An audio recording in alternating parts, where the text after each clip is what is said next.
Good morning, everyone. Or good day, in fact, even if it is 1 p.m. and it is 1:02, really. Nice to see you back for those who made it, which is a good token of solidarity, at least, if not intellectual interest. The slide, which opens today's lecture, which is the third and the last in this short series, shows where we are. Yesterday, I think hopefully we had intellectual fun seeing what can be done with fixed priority scheduling in all processors with a single CPU. We've seen that we extended the model of allowable entities so that our abstractions are close enough to the real world.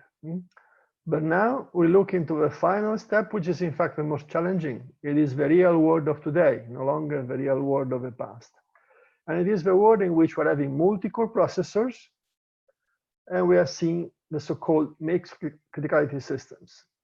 I'll have to cover quite some material at some point, therefore I will be running. But again, you have a PDF, and I'll send the organizers a clean version of a PDF in which I removed and cleaned some of the stupid typos like handing instead of handling.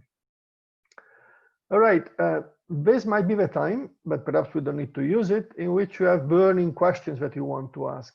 Yesterday, at the end of the second lecture, there was time for questions.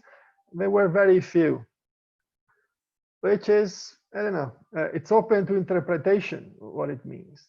I want to believe that the material yesterday was clear enough, and therefore there is no phenomenal burning questions that you may have. In case you do, please do fire them in the Q&A button of the Zoom window, and I will see what they are, and I will pick them up at some point, in case, of course, they are burning, and therefore missing to answer them may undermine your understanding of what I'm going to say in this particular lecture. Otherwise, let us continue. So we start looking into the multi-core world. And in order that we dispel any misunderstanding in what multiprocessor or multi-cores are, let me antagonize, if you like, put to one side the systems that we can call distributed. And those systems have, of course, multiple processors, but they have no shared memory. Okay? And the interconnect between the processors is the network. We say that they are loosely coupled in the sense that they do work, but it's very difficult that they do work which is synchronously coordinated. This is not the time in which we discuss this matter, but it's only for you to understand that this is one word. The other word is, in fact, multiprocessor system, nowadays called multi-core processors. Now, you may have the question, well, multiprocessors and multi-core processors, are they the same thing? If you are looking into a library, books, computer science book, teaching books from the 1990s, you would never find the term multi-core processors. You only would find the term multiprocessors. So why is it that multi-core processors came in? Because the hardware synthesis process changed and allowed making more integrated circuits. But fundamentally, multiprocessor and multi-core processor from the software perspective cannot be really distinguished. Sadly, in a sense, the type of multiprocessors which nowadays are really the key of everybody's interest are not the ones that are most studied in real-time systems, because the one multiprocessor that are most favored, including in your smartphone, are so-called heterogeneous multiprocessors. So they contain different processing units, very different. One for graphical processing, one for simple acceleration, one for normal traditional CPU type processing. But it is very difficult for real-time theory to adapt to those. Progress is being made, but it is not yet as stable as it would be required to have a proper, presentation lecture about it. What real-time systems have covered with a lot of pain are homogeneous processors, in which all of the processing units are identical. When I'm saying identical, identical enough, I should say, because they are never really quite identical. But for the purposes of our reasoning, they are sufficiently identical that we can say that it doesn't matter where your software runs on those processing units. So they share memory, which is a big problem, in fact. And you have parallelism. Not only you're having concurrency on CPUs, but you also have multiple processing units, homogeneous in this case, therefore CPUs, in which things happen. You have to handle them, which is, as you will see, a big, big problem. So you may wonder, why the heck did we start seeing multiprocessors or multi-core processor in the shelves of hardware providers? Why they didn't continue doing super powerful processors of the past millennium? Well, there was a phenomenon, which this picture taken from an IEEE magazine, IEEE computer, shows, in a sense, hints at. It said integrating on a single chip could not be continued in the rate that it was before. Lots of phenomena happened that said, no, we cannot do this anymore. We would lose more than we gain. And therefore, the hardware providers, the processor, had to invent another way of increasing performance that would not be making super powerful and super fast CPUs. They did it without asking real-time systems people, because they don't care about the real-time system. They care about the average case performance. And what happened was a serious problem, which we are going to discuss next. Now, take a look at the left side of this chart. You remember that in the first lecture, we took a look at this part, which was the inside of a processing unit. Now look at this. So what has happened is very curious. And I was about to say stupid, but if I'm saying stupid, some people get, upset. Look at what happened, They said, okay, let's go parallel. Not only one core, in this case is a single CPU, let's have 4. And then in order to go from a core to memory, let's stretch a line. This is called the bus. So let's stretch it. You can picture the cartoon of it. So let's stretch this line so that now as many cores as we like can be under the bus, and then crossing the bus, they can reach as the memory as they like. So now we are having 4 processing units. We should be going 4 times faster. Do we? The answer, of course, is not. We don't go 4 times faster. Why is not? Well, because this is stupid hardware. I said stupid again. Sorry, it happens. It has been a bad day. Allow me. Why is this stupid hardware?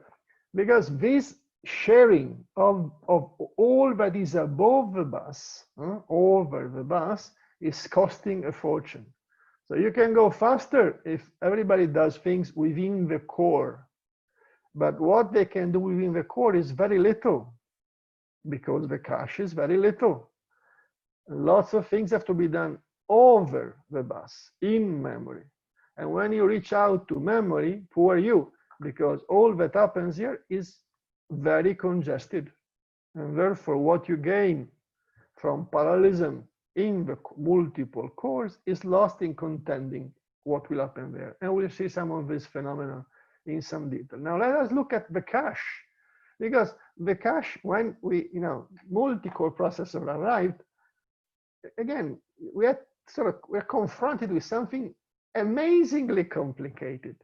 Look at this picture. Don't look at the boy that gets shot, but look at the picture. So what are you having? Well, you're having a private cache for a CPU.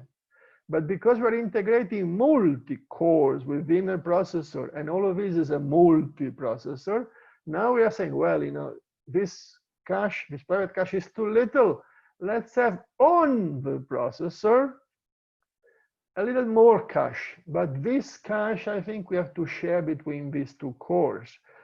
And then again, perhaps, before we reach in memory, let's add yet another level of cache, which would be called L2. Now, having private cache and having shared cache makes the situation very interesting. Because now suppose that across the processors, you share a memory location from memory, which is copied as cache does into private caches. Well, you run the risk that what you see in your cache is different. So you're having different reads of what is in the RAM. And is this good? Of course, no, it is not. So fundamentally, the coherence of the cache becomes a challenge because the cache mechanism does not allow for the sharing across cores and across processors. Does not. It was not both on that. So mechanisms have to be invented to achieve or preserve or reconstruct cache coherence because cache coherence was lost, as simple as that. So remedies were invented. You read the slide, it's an interesting one, not because I wrote it, it's bomb-proof material, so don't take your time to read through it. Remedies exist, but they require changing the hardware so that what happens into updating memory is reflected into the other private caches. And of course, you can imagine that this costs money, costs time, not money, really, in addition to cost design money. Yeah? So bad thing. And the alternative, the thing that you don't want to do at home is saying, well, I'll do something radical, I'll do something obvious. I'll do without caches. Forget it. If you do without caches in a multi-core processor to reach from the bottom of the earth to the top of the universe, it takes forever. So your performance is doomed if you do that. You don't want to do this. Do you want to share private caches? Then of course not, because the very principle of caches is certainly not parallelism. It's local computation. So you kill it if you share it. And they say, I'm clever. I remember when I was in class, I remember there was a thing called write through. So anything that I write in cache is immediately read into, written into memory. Well, I'm sorry, that doesn't work because you have parallelism. And if you're sharing locations across CPUs, what they write through you don't see because in your private cache, you only get what you write, not what the others write. So none of these solutions work. Very bad. So it costs money. Interesting. More interesting is that in addition to the cache not being very useful, to make it useful, you have to make gymnastics. And of course, the immediate solution is let's partition all cache so that I have my own cache. This is called NIMBY, not in my backyard. I have my own backyard cache. Don't touch mine, live in, and never share anything with you, okay? Which isn't quite what you would want to have really, but never mind. More interesting is that now you're having a thing called hardware interference. Gosh, interference? Well, in the time of talking to you about the interference owing to scheduling on a single CPU, I think you understood that this is a nasty consequence of wanting to go for preemption and priorities. What is hardware interference? Hardware interference is a very strange and subtle phenomenon. Is that in the multiprocessor architecture is that you hold the CPU, but you cannot progress. Why? Take a look at this picture. Because you want to get over across the bus, but you cannot because this bus is arbitrated. So you have an arbiter and you say, may I cross to memory? And the bus said, no, I'm sorry, it's not your turn. So you wait. So you are holding the CPU here, but you don't progress because the other 3 or 8 or any other cores are in fact before you in the arbiter policy. Okay, is this good news? No, of course not, because the situation is that you would be holding the CPU without making progress. Nasty. Can we bound this? Very difficult. This is, if you like, a malicious situation. It's negative publicity. This is a measurement. It's not worst case execution time. We are measuring a program procedure, if you like, begin end, constant time. It has no if and else, it has no loops. This does only one thing. we are on a multi-core processor, 4 CPUs. We are seeing how frequently this execution is observed. And when this guy runs alone, it is the black line. It is this much. Always this amount of time running on that CPU. Now we put next to it on the other cores, other running activities that are not very extrovert. They do things mostly on core, but occasionally they go out. They reach out to memory. And now suddenly what happens? That what was your execution becomes here. Again, these opponents, this is the technical term we use, are in fact also constant time opponents. They do always the same thing repeatedly. So you see that what used to be your execution time, gosh, it has increased, inflation. And now the other guys in the other CPUs start doing mad things. They always miss in cache. Therefore, they always go to memory. Boom, boom, boom, boom, boom. The bus is super busy, super contented, and suddenly your execution time multiplied by 3. You understand? This is not software interference. Nothing happens on your CPU. All happens outside of your CPU. And you are slowed down tremendously. So then, you remember, I'm always telling students this. I was invited when I was much younger into an international event in which there were researchers exploring dual core processors. I went into this meeting. It was in beautiful Delft in the Netherlands. So there was this guy who now is a friend of mine. And he came and said, I have built my own dual core processor, and I made benchmark, performance benchmark to see what was the performance increase. And now I have experiments, and everybody will say, give us results. And the results was, well, I have a speed up of 0.7. So a speed up of 0.7, it means that you're running 70% of a single core, single CPU. Why? Well, it had 2 reasons. Number one, because the benchmark programs I'm using are not parallel enough, and therefore they don't use very well the two CPUs. But second, every time they go into memory, they wait forever because there is contention across the CPUs. And this is very nasty, okay? So you see, with the parallelism given us by the hardware makers, we've seen a slowdown in performance. More CPUs, and we go slower. People, that are, they say that the Earth is flat, and that 5G gives you infection and something. We say, I knew it. All of this story about multi-core processors, it's a fad. But you understand, this is a problem. And then more interesting, okay? So real-time system theory says EDF is best. Let's go into multi-core processors. EDF is certainly not best. Is FPS worse in theory than EDF? No, it's not, but it is not quite as good. So then what scheduling do we want to use? We have so many CPUs. Let's use all CPUs, which will be called global scheduling. It should be better than having one seated only in one CPU, which is called partition scheduling. Is global scheduling better than partition scheduling? Answer, no, it's not. See, it's like all that we knew collapsed. Not that all that was known before in real-time system theory was so precious, but multi-core processor came, and all that was known went. Why? Why is that?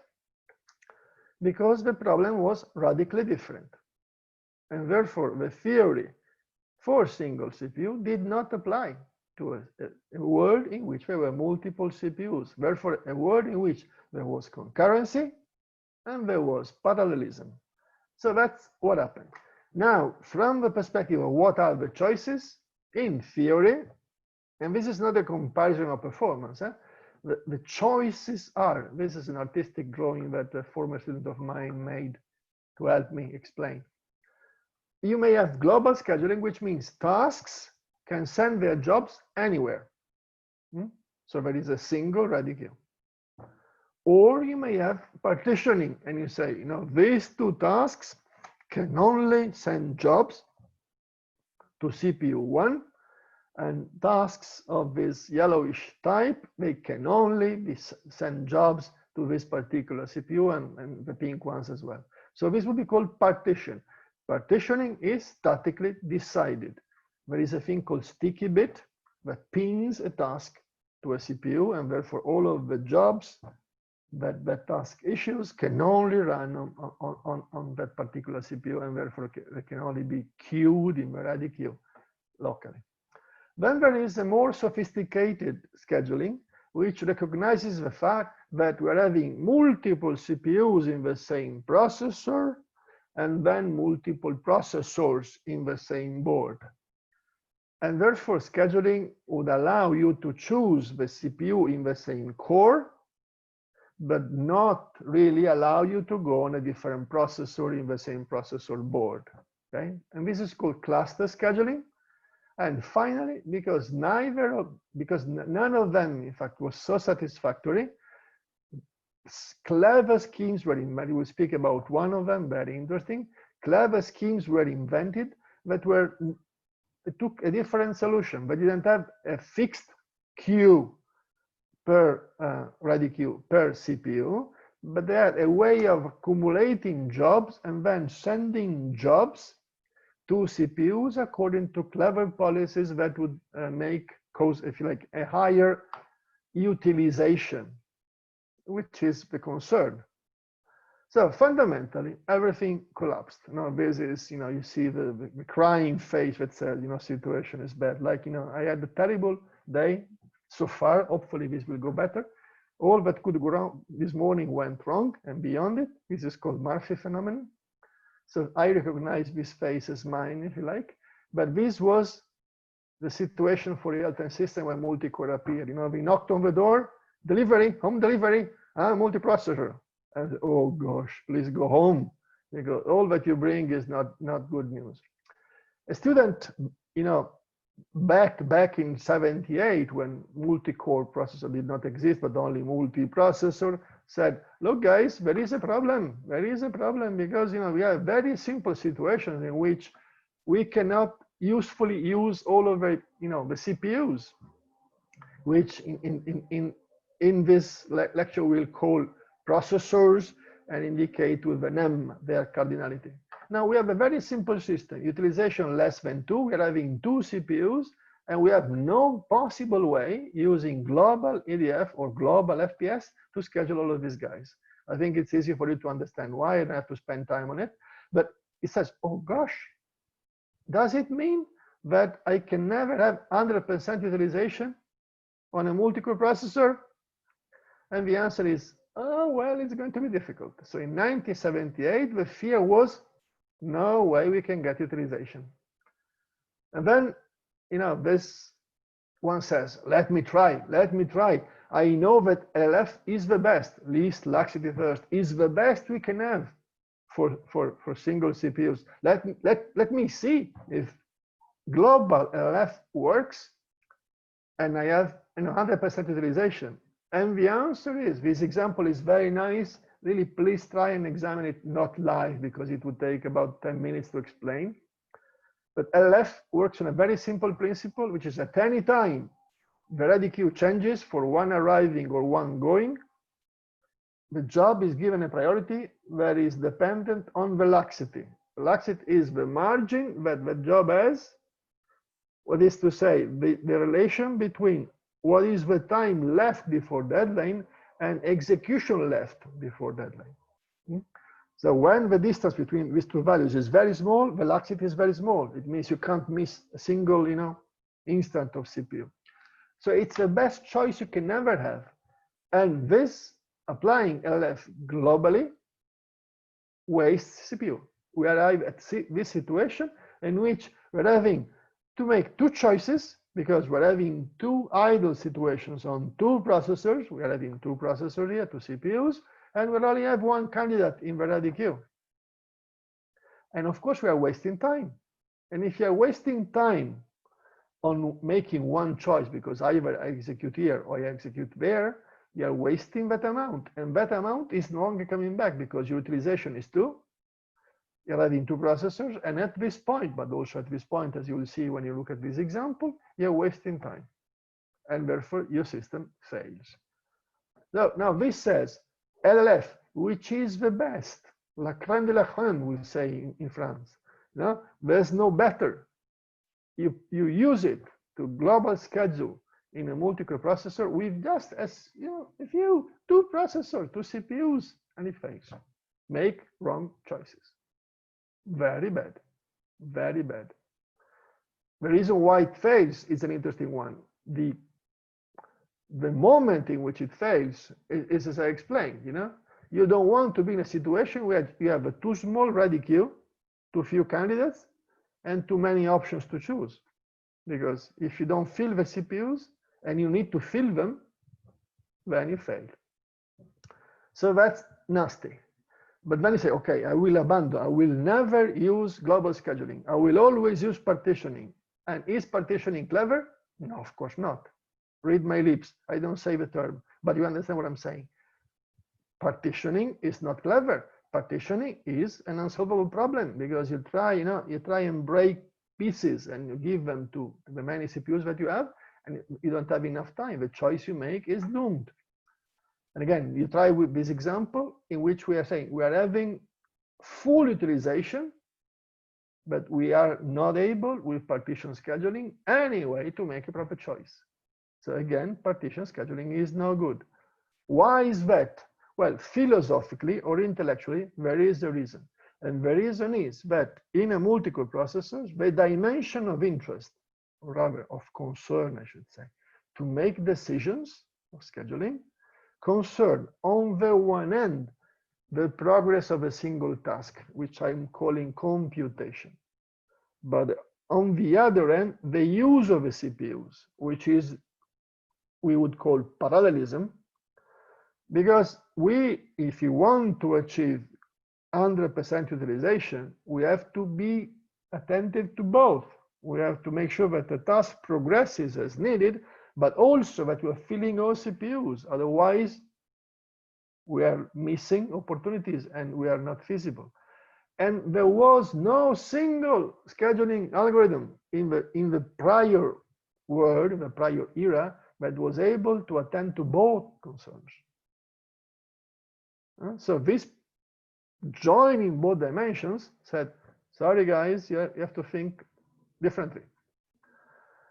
And now this is time for initial pause that we warm up. So please be attentive just a sec, and we go. This is a question of would you like this drink or not? But as I gave you a, should I say, colorful description of what I think of multi-core processors at the beginning of time. Now I would want to see how distant your thinking is. So read the questions in this poll and take a stance. Don't worry about me. You can be antagonizing me. I really, it's all right. Read and answer, and then I see how distant we are in our thinking.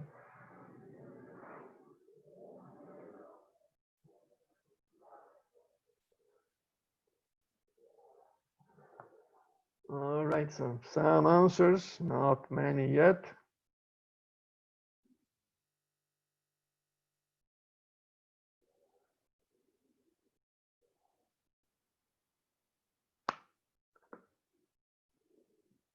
Uh, 40 seconds.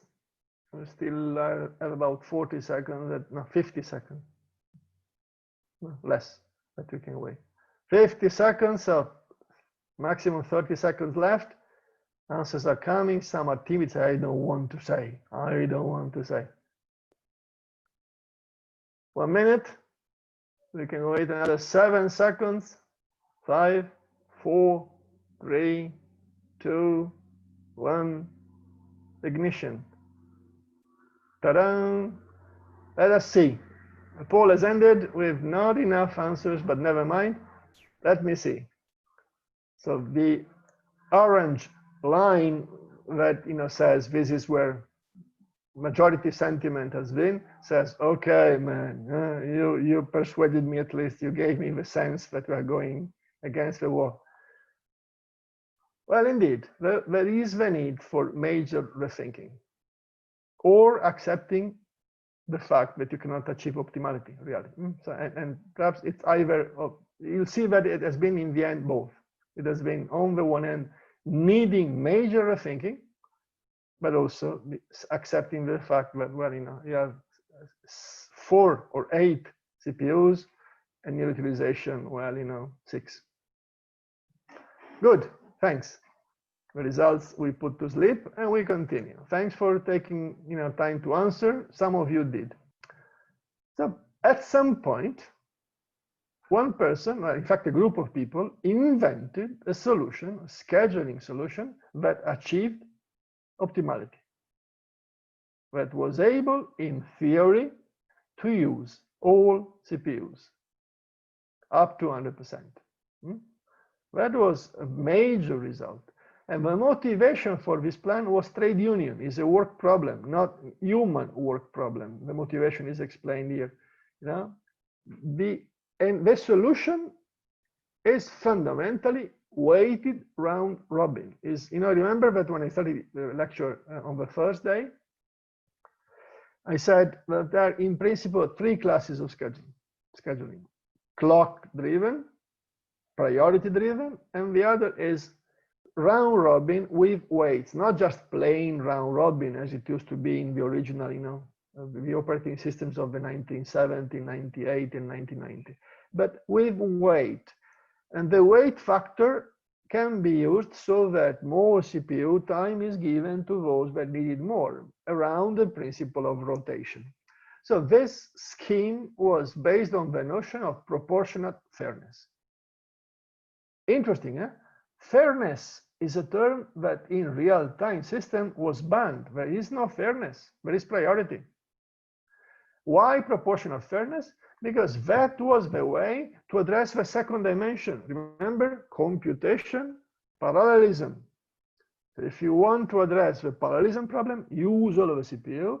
You have to be clever and use all of the opportunities in the CPU so that tasks, jobs, advance in a proportionate manner. So that was the reason why these guys fought into that mechanism. The algorithm is very complicated, but it can be shown pictorially. There is a promise by this algorithm. Now, your scheduling is proportionally fair. Fair is the term that has been used from 1906 up to now. As long as at any time t after start, your job has received an amount of CPU, regardless of which CPU in the many that you have, which has been either the floor of what it should have been, that is 1 unit less, or the ceiling of what you should have been, that is 1 unit more, or of course identical. Okay, so that is the notion. There is a promise, and you understand that this is a trade union work contract problem. I don't want to work more than my colleague for the same salary. It's exactly the same story. I promise you that I will give you the CPU you need, either a little bit less or a little bit more at time t, but by the deadline you'll have achieved all that you want, and you cannot complain because you have done only what it was in your charter, in your job description. So there are mechanisms, I don't have time, and it's too peculiar to explain what they are. But fundamentally, this is the key to it. Let me try and see if I can project this notion into you through this picture. Now, remember time supply, time demand. Good. Now, you take this curve, and this curve, the bluish dashed curve, says the progression of usage of CPU, which is in fact the rate of progress, is your utilization. So ideally, if scheduling could be fractionary, you would want to progress constantly on this rate so that you start at 0, and at this time you have been given 5 units out of 8. So you would want to progress like this. But can scheduling work like this? Of course not. Scheduling gives you the CPU, or takes the CPU away from you. And therefore, what happens in reality is that your progress is not on this line, but is around this line. Sometimes it is above, sometimes it is behind. So when I'm giving you CPU, I'm giving perhaps the CPU more than you would want. And therefore, what you're given is more than you would need at your own pace, which is your rate, this ratio. And then I'm taking the CPU away from you. I'm not scheduling you, which means that you create a debt. You have a debt. Give me. Or rather, I have a debt toward you, so you have a credit on me. And then I give you a CPU a lot, and then you go much ahead. And then I don't give it to you. And then I give it to you again. So you finish, and when you finish, you finish. I don't give it to the CPU anymore. Right? So this is fundamentally, this is called the fluid rate curve. But this is, if tasks could be scheduled fractionally, they would progress as the dashed line does. Of course, that's not true. Of course, that's impossible. Now, the trade union problem that these guys had received as a project forced them to keep the distance between the red line, which was the assignment line, no more distant than 1 unit of CPU from the dashed line. Okay, so that was the commitment. And this was what the algorithm did at great length and complexity, lots of rules. I don't want to explain them, but fundamentally, it created a more complex ready queue, which, given m CPUs and n tasks, this is standard terminology, m are the CPUs, n are the tasks, then the ready queue in reality contains a subset of n of tasks which are called urgent. They have to be given the CPU because they have a credit. They have to give it, because if you are not given the CPU now, they will never catch back. Then they have a number of tasks which are the opposite of urgent.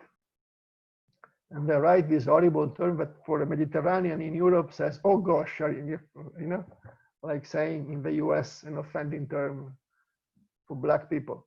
But they didn't mean it. They only inverted urgent.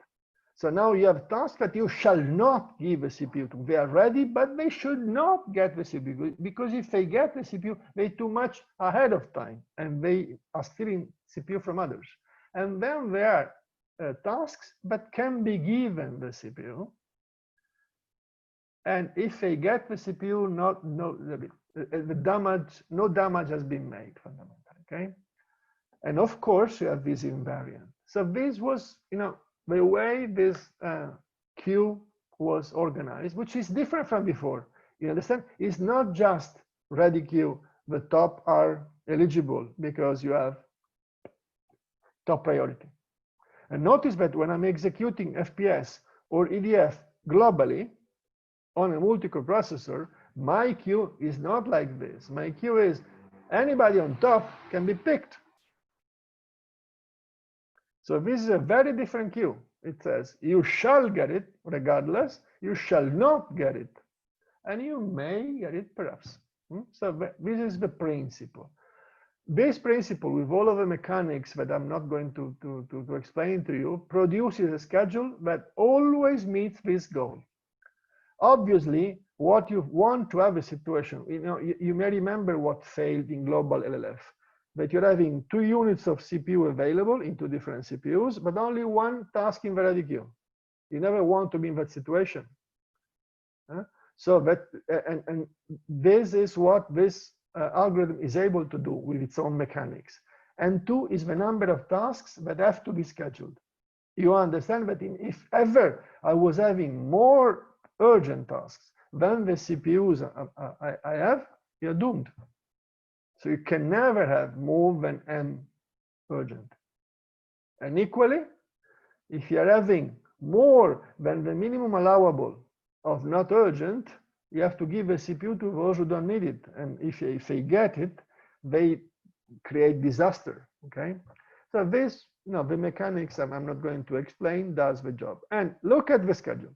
Now, PFAIR requires a dummy task, a fake task, if you like, a mock, to fill the CPU. So now I'm having 4 real tasks. They are not filling the CPU. So I'm adding 1 which fills the CPU. Now I'm having 5 tasks. One of them is called an idle task, really. By the way, you know that in all systems, no real-time systems, you always have to execute on the CPU. Therefore, if you're idle, the CPU executes. And we say that notionally, the CPU is executing an idle task. Nothing, because the processor, the only thing that the processor knows is executing. Now, take a look at this schedule. This is nonsense. This is frightening. It says at every instant, 0, 1, 2, so forth, I have to update the queue. You see, the urgent, the not urgent, the contending, and I have to make assignment. Now, can you imagine a scheduling in which at every single unit of progress of time, you make this many decisions, and then you move tasks, because now you are here, now you go there. Can you do this? Is this possible? The answer is a fragorous no, that's not possible. So that is optimal in theory. It is absolutely not implementable. Okay? Nobody ever implemented it. And this was working, in fact, in the work contract for the personnel that the particular airline company had to recruit and give contract conditions that were proportionally fair. So what we had to do was to find ways to achieve optimality that would be different from PFAIR, because PFAIR had a cost so high that it is nonsense, simply nonsense. So people thought, the so-called researchers thought, there must be a way. There must be a way to achieve optimality, which is not like PFAIR. And solutions were invented. In fact, between 2003 and 2016, there were a number, 5 or 6 at least. But frankly, mostly came from friends in the human sense, not friends in the scientific sense, and they were horrible solutions, simply horrible.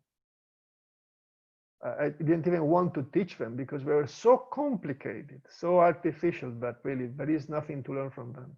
I'm sorry for the authors. However, in 2010, there was a group and with one mathematician that came up with something which was very illuminating. Sadly, it was not implementable too, but it was very, very illuminating. And after he presented, again, I stood up and uploaded and I said, please give me your slides. It's so clear, so nice. Although I'm a mathematician and I'm not friends with mathematicians as well, I'm not friends with control physicists, as you understand, as well as with EDF, but never mind. I said, give me your slides because what you present is phenomenal. And now I'm taking you in a quick run through this presentation in 2010, which I think is very illuminating, generally. Hopefully I'm able to convince you what it is. So his original slide, a mathematician, and the other guys are in fact computer scientists. This was the lead member of the group. The problem is very simple. We've seen that already. So we are having 2 CPUs, 3 tasks, and we have no way of fitting them. Okay, so that is a simplistic, school type problem. I said, this is the problem we're having, and there's no way. Of course, there might be a way. If you did it statically, you would find a way. But do I look at my eyes? Do I want to do it statically? Forget it. I don't want to. And why do I not want to do it statically? Because it's fundamentally doing it statically does 2 terrible damages. One is produces the worst horrible architectural coupling that you may have in code after spaghetti code. And this is unthinkable. Anything that you want to maintain is killed by that scheme. So don't talk to me about that. Second, making cyclic scheduling forces you to make decisions ahead of time when software is not ready, when software has not written, implemented enough to understand how long it's going to take. So you're making stipulation. You shall only receive a slot of 3 time units, and you have to fit within it, regardless of your control problem. And this is again antagonistic to reason. You can make that stipulation, but it has to be a stipulation with margin. And, Mom, I have to go play football. No, you have to eat dinner first. All right, but how long will dinner take? And mother says, well, 15 minutes. Well, I don't know. Perhaps the soup is too hot. Perhaps the fries are not ready yet. You understand? So 15 minutes, who says? Mother said 15 minutes. Anyway, so this is the curve we know already. And fundamentally, the message from this author, is that the objective of staying on this line or as close as possible to this line is nonsense. It is just a wrong problem. Not wrong in the sense that the persons who worked on the solution, the PFA solution, were not intelligent. On the contrary, they were super intelligent, very clever, very creative. But this is the wrong problem. Why? Because fundamentally what matters is the pink region here. Take a look. So this is the diagonal of this pink area. That's a diagonal. And in reality, you don't care that you are on the diagonal. What you care is that you are within the boundary of the pink. Why?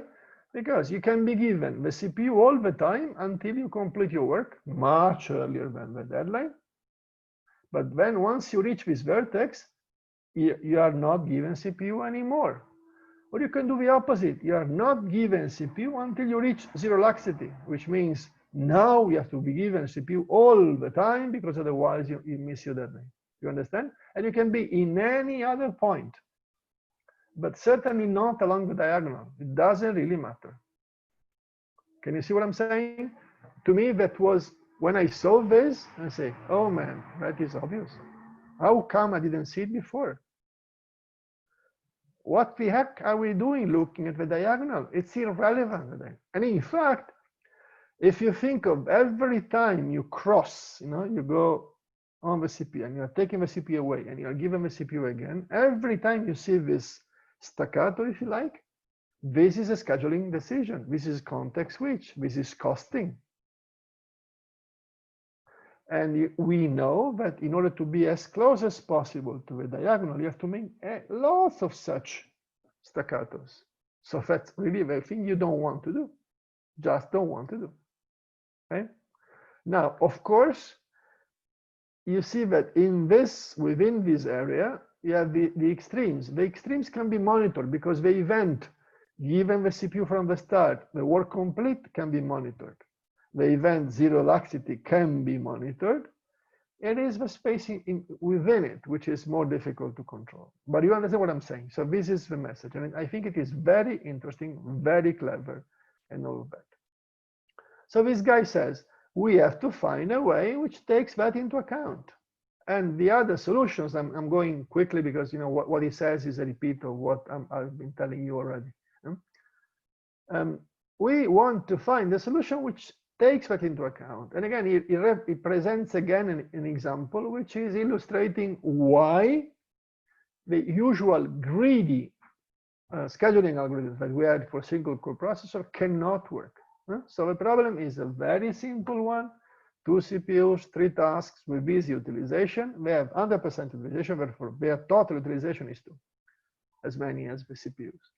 Now, when you put them, one over the other to see what they need to do, you see, oh gosh,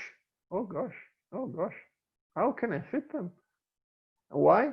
Why? Simply because at every 10 units of CPU, you are having 2 units of CPU free available. And what you would need in total is exactly 4 times 2 units to serve the purpose of scheduling task 3. But of course you cannot, because these 2 units are in parallel. and task 3 is not parallel. So either you schedule task 3 here or you schedule it here, and anywhere you schedule it, you are missing one opportunity and you'll never make it. You understand? So that's the problem. And that is a nasty one, because normal scheduling are not able to see this problem from the start. Because when you are here, what are the tasks with the shortest deadline? Obviously, task 1 and 2. Evidently. What are the tasks with the highest density? Obviously, density means the urgency that they have in terms of how much they have to execute within a given time. Task 1 and 2. So there's no way in normal conditions, prior world conditions, that you are able to schedule task 3 when you should.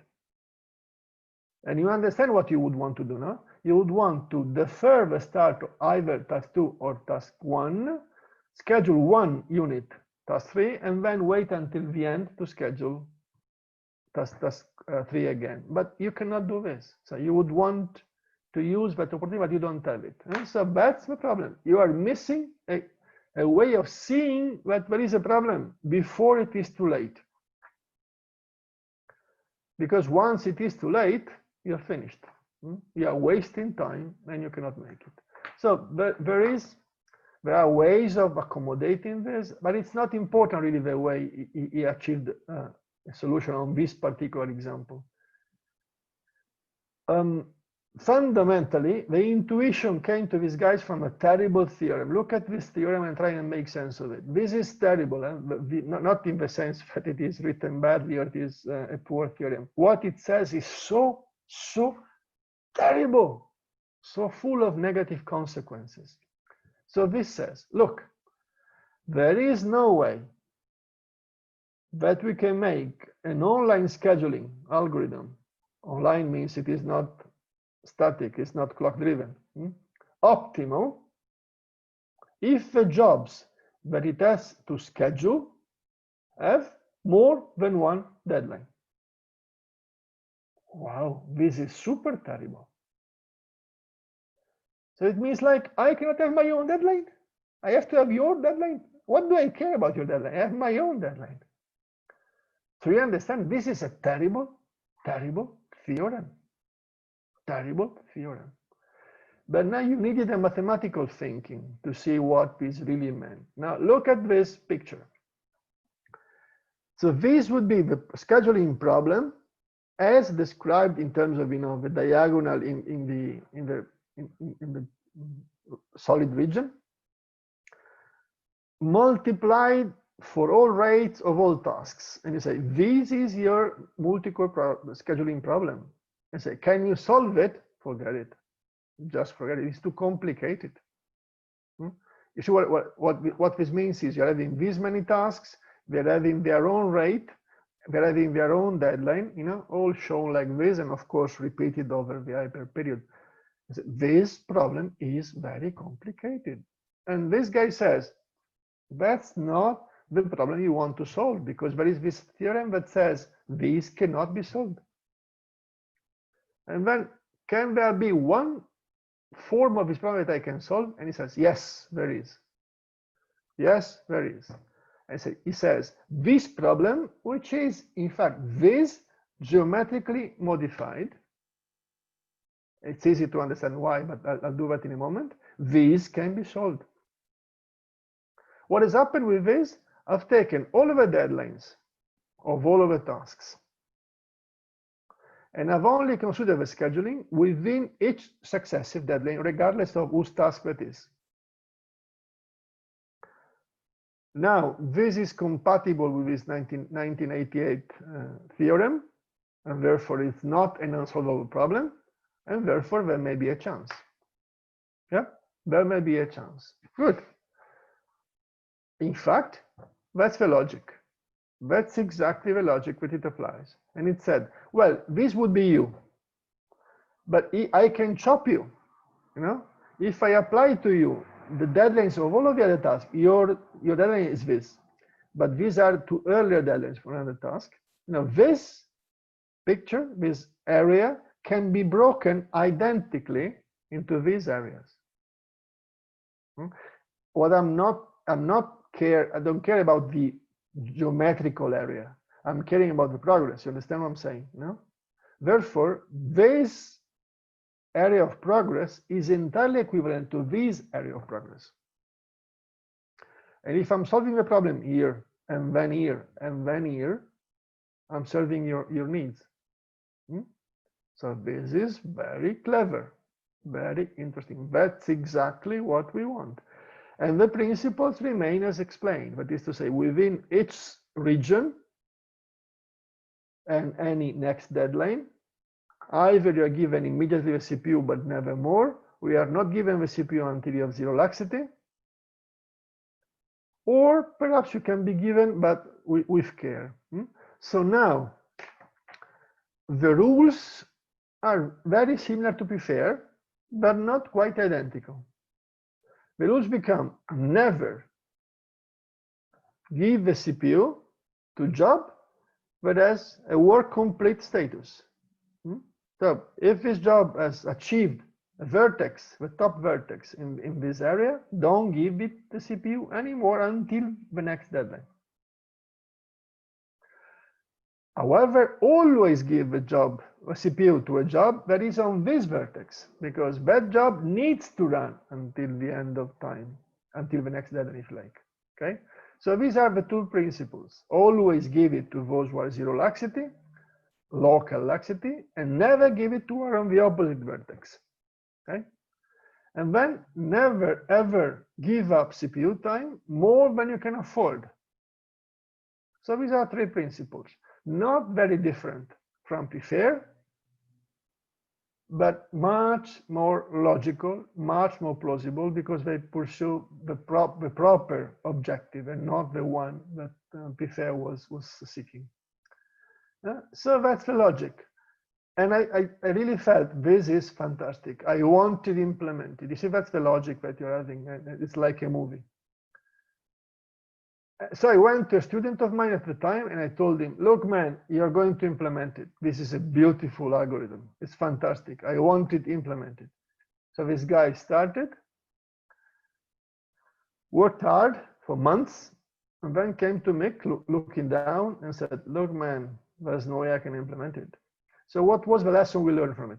Is that this algorithm is fantastic, except that it misses the primitives in the operating system, the real-time operating system, to be able to detect the events that matter along this area. And therefore, you had to invent a totally different type of real-time operating system to do this, which was beyond our intent. So that's a nice paper, nice work, very interesting. Again, conclusion was, cannot be implemented. So the best I found up until 2010 to reach optimality could not be implemented. Nobody has implemented that. There has been one static table-driven implementation, which I consider unthinkable. Let me continue this race, and then we'll have a break at some point when I see that you guys say, well, stop talking, give us time. And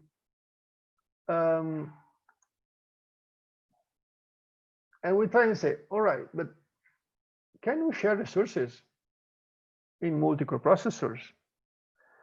Well, careful, when I'm saying, can we share resources? The question is, can we share resources across CPUs? Because of course, sharing resources across tasks assigned to the same CPU that can never move is a single CPU problem, which we know how to solve already.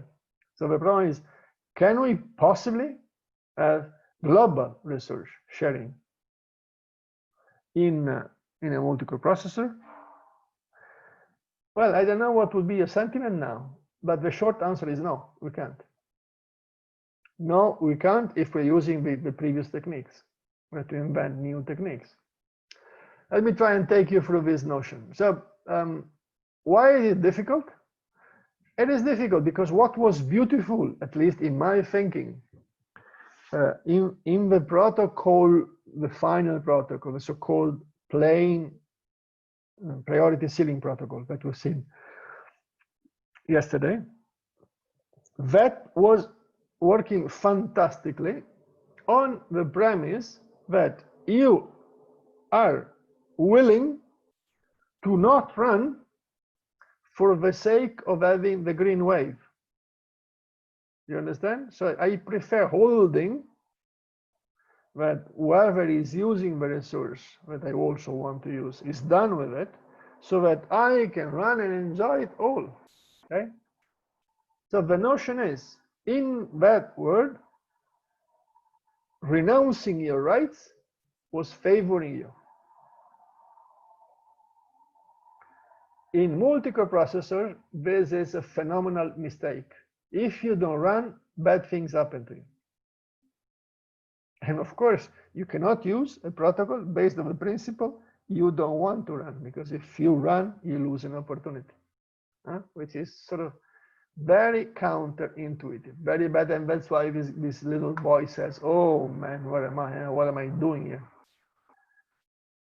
So at the time that the multiprocessors, not the multi-core processor, but the multiprocessor were coming about, there was an attempt to say, let us see how we would have in fixed priority schedule partitioned, that is, tasks statically allocated to a CPU, a processor. Let us see if we can have a way of using the very famous serial priority protocol.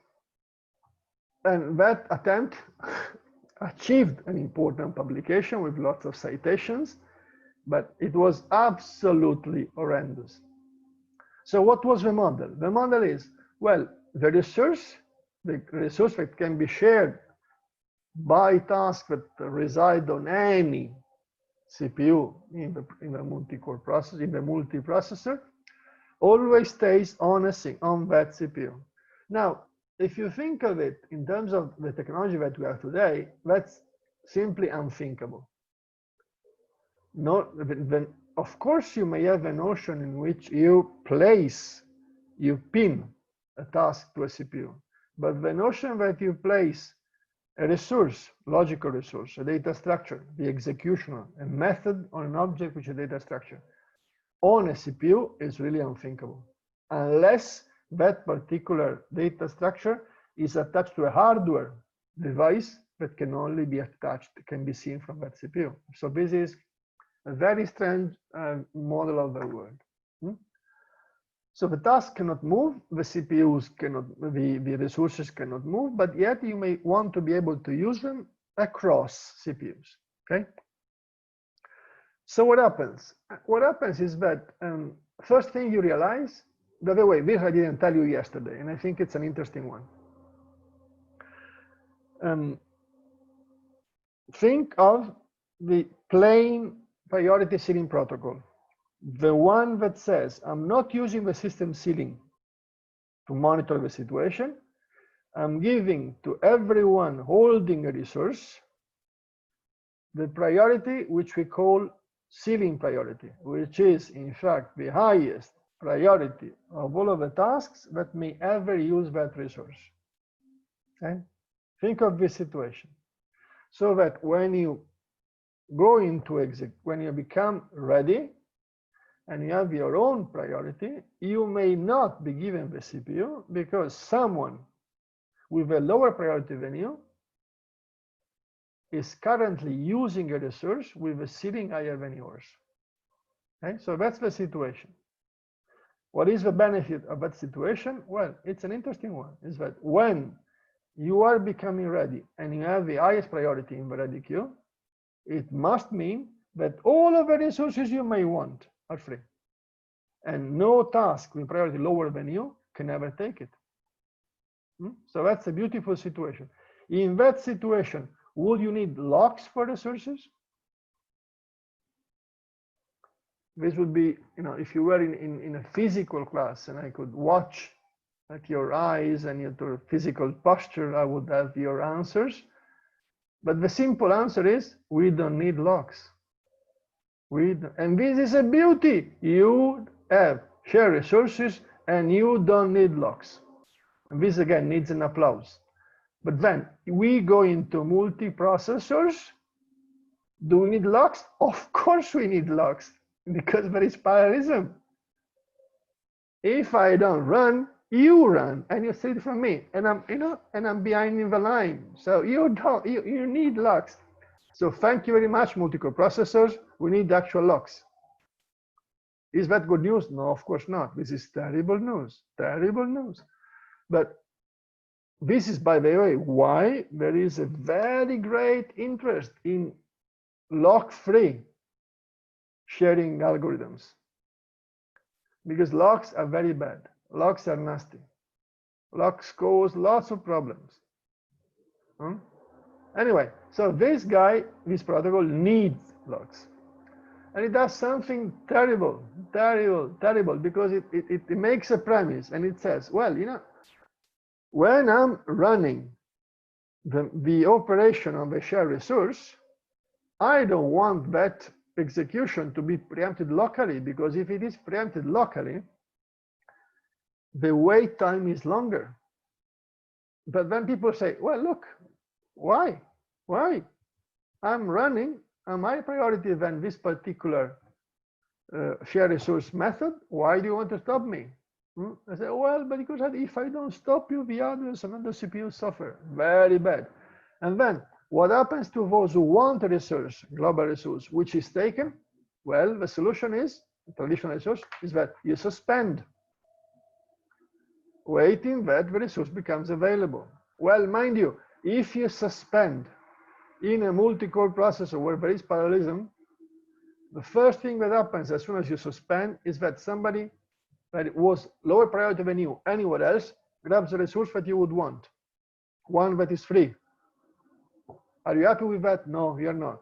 So this is bad. So suspension is bad. Locks are bad. So this protocol is hopeless. I don't continue even explaining it, because what it causes, it does work to some extent, but it causes so much possible, ripple consequences in blocking of all sorts, that really it's so wasteful that you don't want to hear about it. So if the time was still that of that protocol, 1988, the conclusion would have been forbid the use of shared resources. So you can only use local resources, which is again a bit of an oddity in terms of software engineering arguments. So now this becomes trickier, because fundamentally, when you have to decide on what happens if I'm not able to get a resource because it is locked by somebody other, in principle, you have two choices. Either you suspend, and I've been telling you very vocally, bad thing. Notice that suspending would be the obvious thing, because what can you do? You want that resource. Without the resource, you cannot continue. So what do you want to do? And then I told you, if you do suspend, bad things happen to you. So what is the answer? Well, I better continue executing. No, you can't execute. So what is it you do? You spin. You know what spinning is? Spinning is that you're using the CPU so that nobody other can use the CPU, causing damage to you. Notice, who else can use the CPU if you suspend? Lower priority tasks. They are your problem in a priority-based system. So instead of giving room to them to execute, you spin. And spinning does good to you, but this is so wasteful. So wasteful. So you're having 4 CPUs and you're wasting one because you're spinning. Can you imagine the irony of that? Terrible.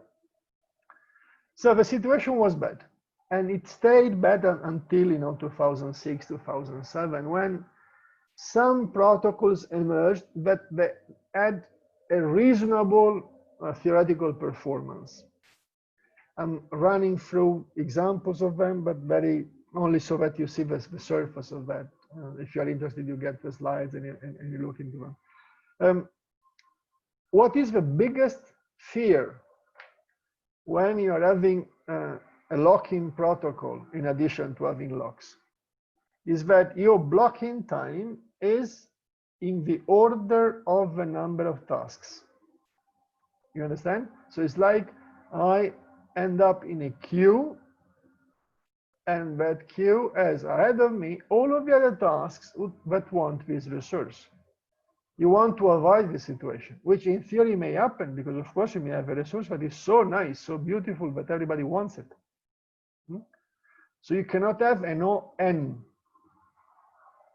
protocol because that would be too costly. You want to have an OM locking protocol where M is the number of CPUs. So you have to find ways, artificial ways, clever ways, that upper bound the length of the queue to the number of CPUs and not to the number of tasks. So you go length and ways in which this can be done. Again, I'll use the artistic ability of a student of mine in the past that did pictures to explain this. So this is a protocol that uses global EDF with global resources and achieves an O of M waiting time. The proposer, the author of this protocol, is a fan of EDF and says EDF in theory is 100% utilization of CPUs. Of course I want to use it because it's the best. He's not my friend and I'm not his friend because I don't believe that, but never mind. So how does this work? This works in this manner. Artificially, there is, if you like, the equivalent of a token, you know? Any task that would run on any CPU that would want to get a particular resource, before being able to compete on it, would have to obtain one of M tokens. It's not a lock, it's a token, it's like a baton. Because before being able to request the resource, they have to be allowed to ask a request. So that's an artificial step.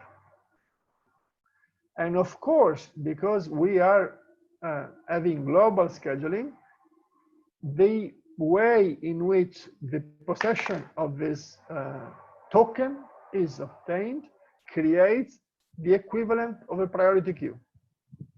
And then these guys can start asking use of the a resource that they share. And of course, at that point, what you have is a FIFO queue. So this has M as many as the CPU's tokens, therefore it's a length M.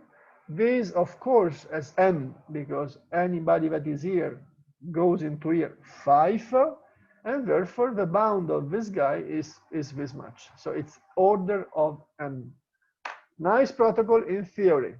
Okay, it's a much better bound than the protocol that I was explaining you before. Similarly, one can be built for partition scheduling. Okay, and ironically, it's more complicated, but the principle is roughly the same.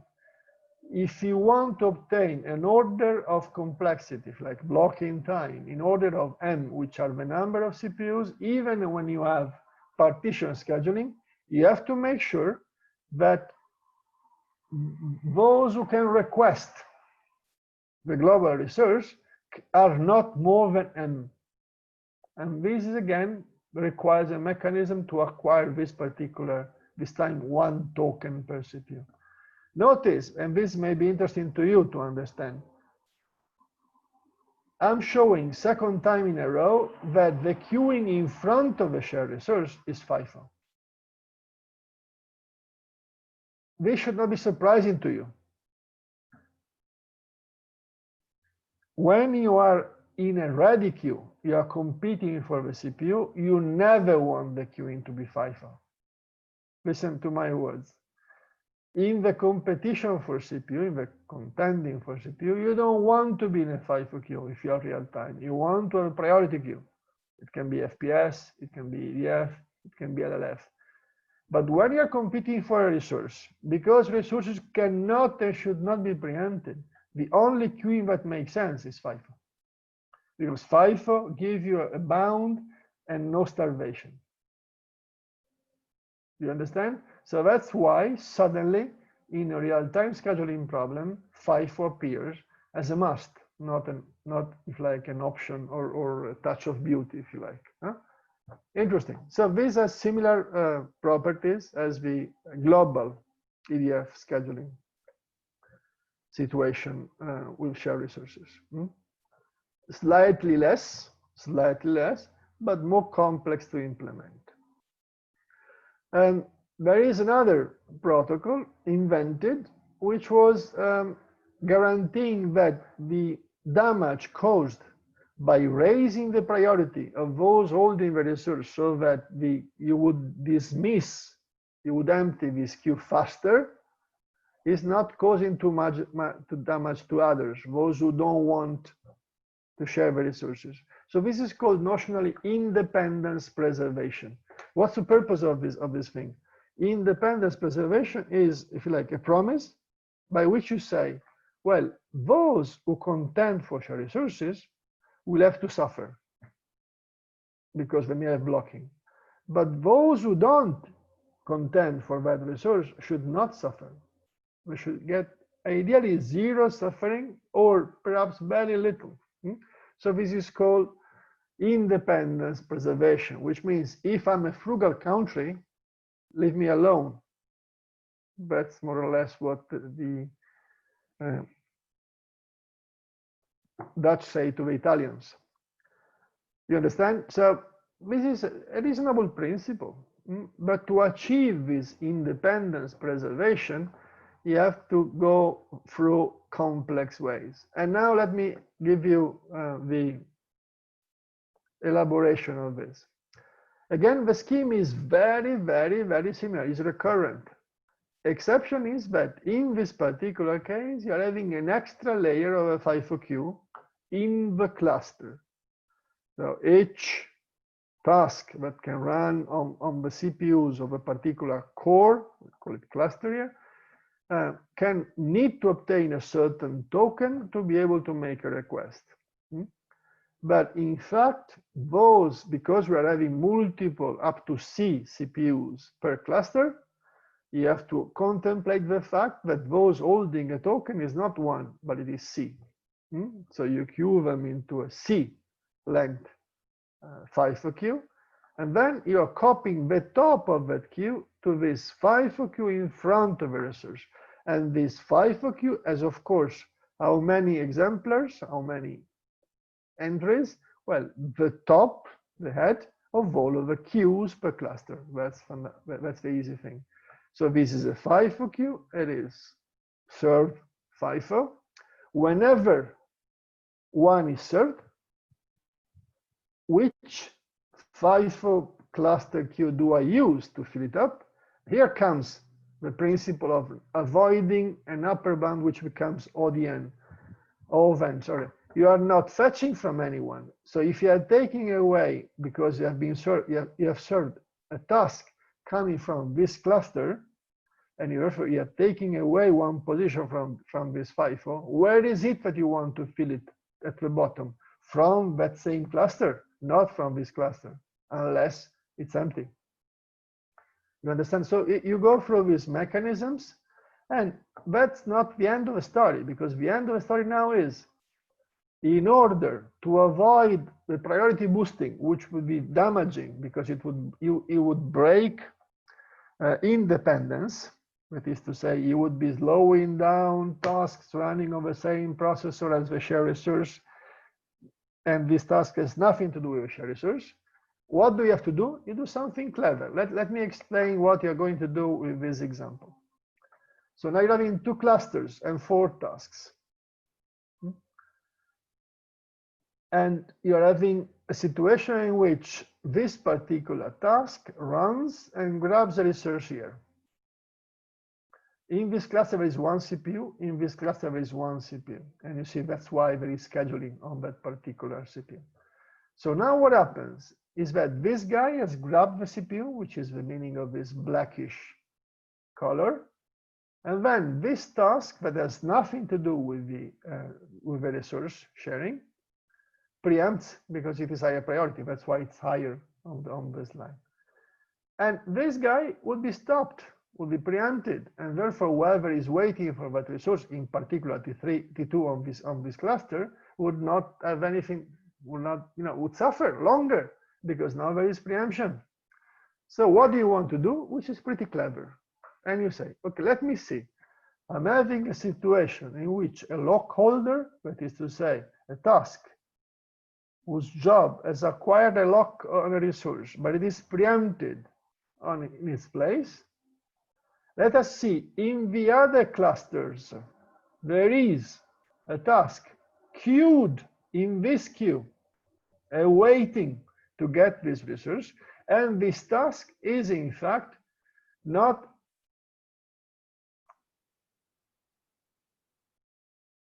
running because it doesn't have a resource, but it might be running if given the chance. As this would be, this would continue running happily on this CPU if it had been given the resource, but it cannot, and therefore has to give way to a lower priority task. So now I'm this task. I'm unable to run where I am. I'm looking at a cluster and say, oh gosh, there is this guy that would be able to run. I go there and I run in its stead. And I, of course, I'm able to run because I'm impersonating that task. So I'm not disturbing T4. This is called independence preservation. But I'm not waiting because at the cost of migrating here, then I'm able to do what I want. Okay. Now, this is interesting.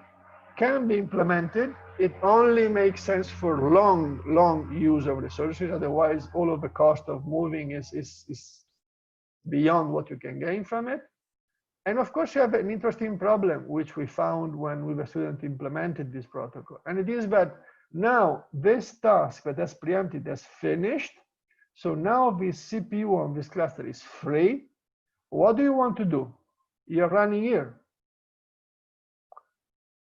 Either you rush back or you finish executing here. The fact that you're having a cache says don't move, please, because already moving causes a lot of problem on the cache. But if you don't move, then you have to guarantee that that CPU is kept for you, because otherwise that CPU is given to others, lower priority than you. So you spin. But this spinning, is not causing damage, because those who have high priority continue happily to execute. So you understand, this is rather sophisticated. And it says that indeed you can achieve some degree of nice properties on the use of shared resources, but nice up to a level, because having an O of M blocking time is certainly not good news. Imagine that you go and buy a 64 CPU processor. At this time, I'm asking students, how many CPUs do you have on your smartphone? And they tell me, I don't know. And some people say, well, I'm having 4 physical CPUs, but I'm having 8 hyper threads. And then I'm saying, would you rather like to be waiting O of 8 in access to a global resource? I say, well, not really. Because having to wait for M, in that case, 8 CPUs is large. Of course, it is much better than having to wait for 62, 85, 90 tasks, which would be O of N. But it is still very high, So it's good, clever, intelligent, but not super good.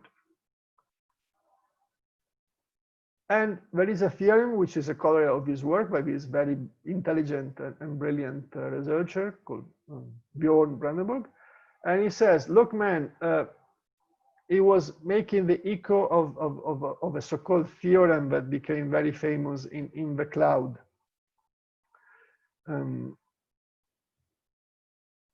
this says, there are 3 things that you would want to have. Ideally, you don't want to have an unbounded priority inversion blocking, that is to say, you are held from running because a lot of, lower priority than you keeps you from running. You don't want to pay if you don't contend for resources, and also you want to avoid migration. Why you would want to avoid migration? Because you're one of those countries that says, I don't want to have migrants. Now that's nothing to do with politics. Migration in a multi-core processor costs significantly, not because code moves, but because you break locality. You lose all of your locality and you smash the locality of the CPU in which you go to. So migrating is very bad news in a multi-core processor.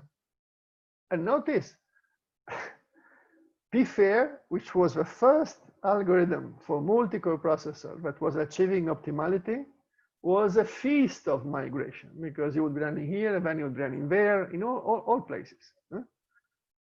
On paper, this is nothing, but in execution, when you migrate, you lose your locality that you live and you destroy or locality where you go to. And of course, in the Netherlands, they vote for Geert Wilders because, oh, these migrants, they are ruining our, cash. So that's bad. And the theorem says, I'm sorry, man, you cannot have all of the three. You have to choose 2 of 3. And then another protocol came that was very interesting. And the purpose of that protocol was to say, let's imagine that you're using partition FPS. Why do we want to use partition FPS? Because with partition FPS, we can use the response time equation that I believe I explained to you how nice that is. But we have to create a protocol that allows using global resources shared across cores, even if you are partitioned, that allows you using the response time equation identical to the single processor case. Now, by the way, this you could not do with any of the prior protocols. You could not do. There was no way of having a single blocking factor as we had at the end of yesterday's lecture. So you had to create a situation in which you can do it, okay? So let's put things together for this particular protocol, which again is very clever. It is called Mrs. P because the authors were very close to retirement at the time. They were very happy with their life, and they were using British irony to suggest. And this is, if you like, joking on the protocol that I explained in 1988, which was using on a multiprocessor the equivalent of the SRP. So it was MSRP, what was proposed in 2000, in fact, 2001, if I'm not mistaken. And this guy said, let's call it Mrs. P. This is British humor in this case. Nice.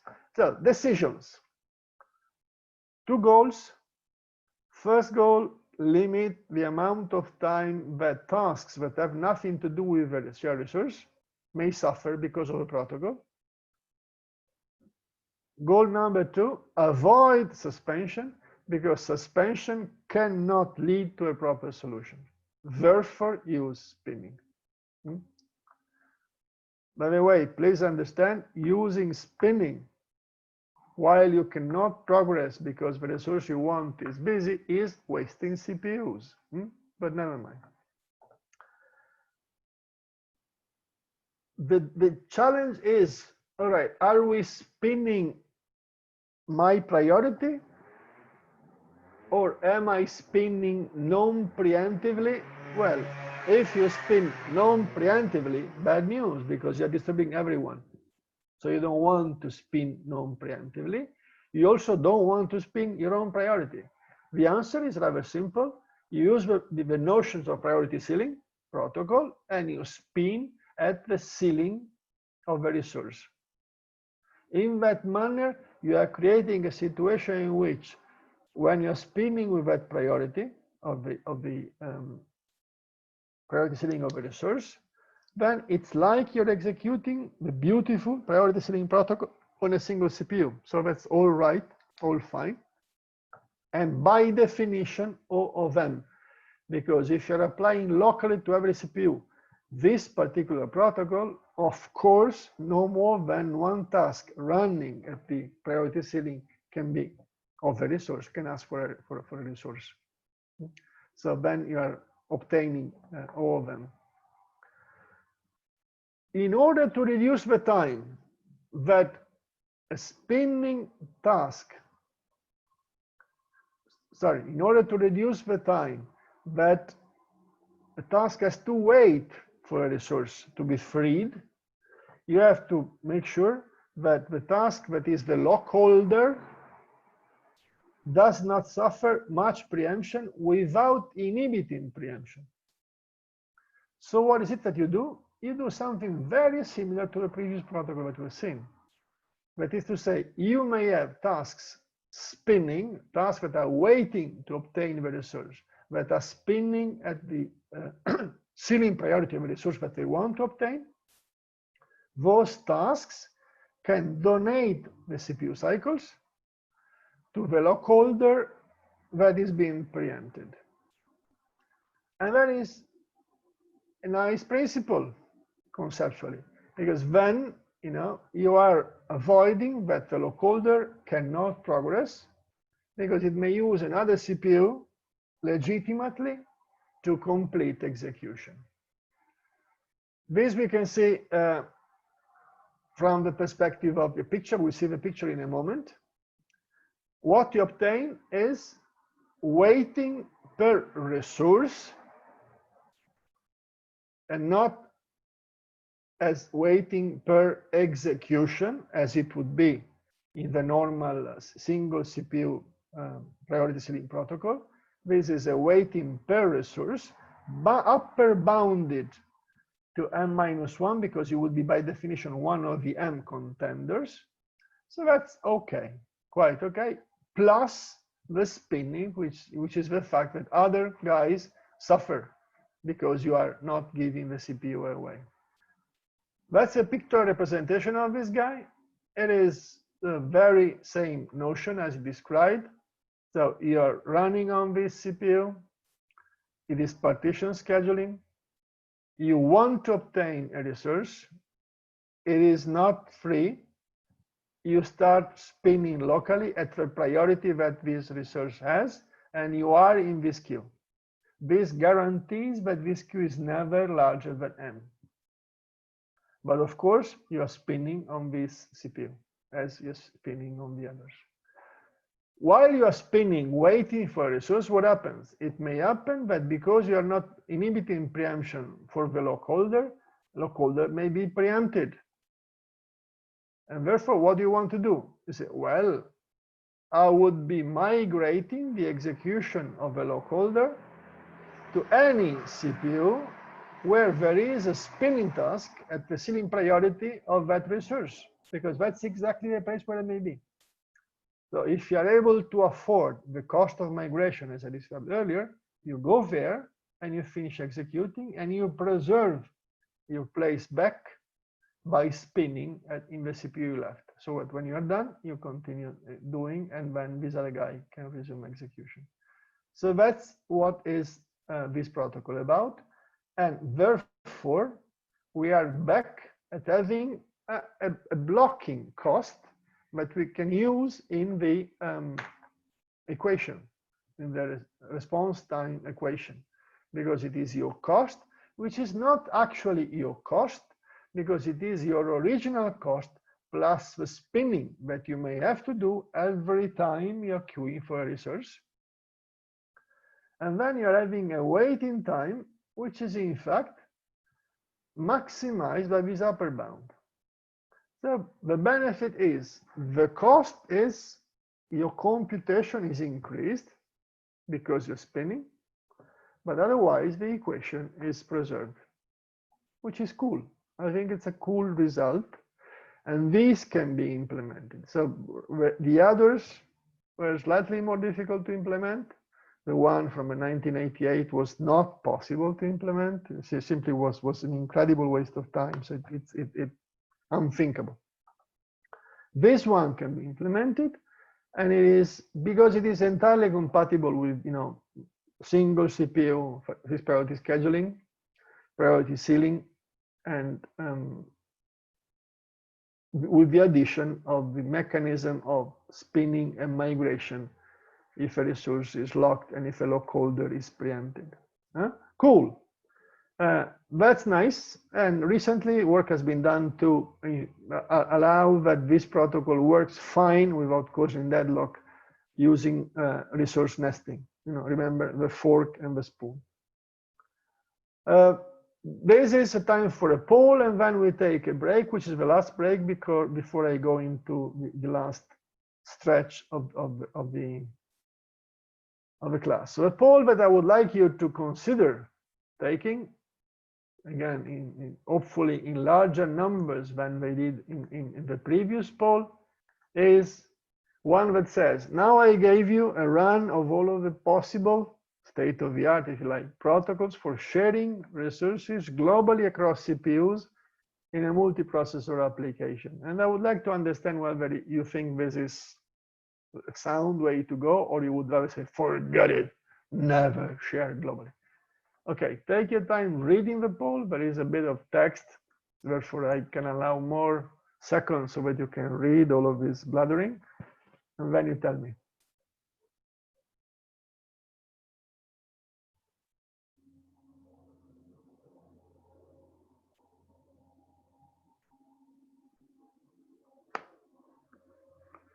All right, answers coming, good, but very few still.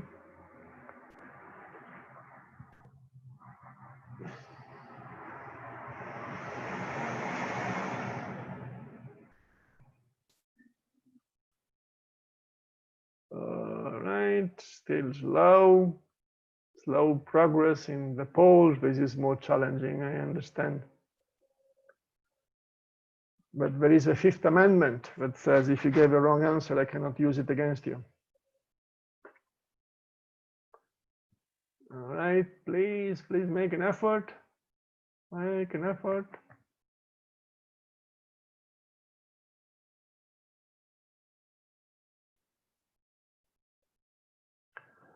We wait 8 more seconds, and then we see the outcome that has come. 3, 2, 1, 0. Puff. All right, not as many as I would have wanted, but still some answers. Let us look at the results. Again, the orange line, the one that has more respondents, says, well, you know, I suspect that so many things has changed in the multi-core world that perhaps is better, pragmatically better, not better aesthetically or better in terms of intelligence, to make restrictions so that the multi-core processors are used in a manner which is very similar enough to what it was in the single CPU situation. However, I cannot forbid that global resources are used, because often enough, I may have physical resources, remember, sensor, computing, actuating, physical resources that are not attached to all CPUs or to all cores. It can only be used from one particular core, and therefore this would require, even if I'm allocated here, to reach it into that one there. Okay, so that is in fact more or less the situation as we have. All right, so let me stop sharing this one.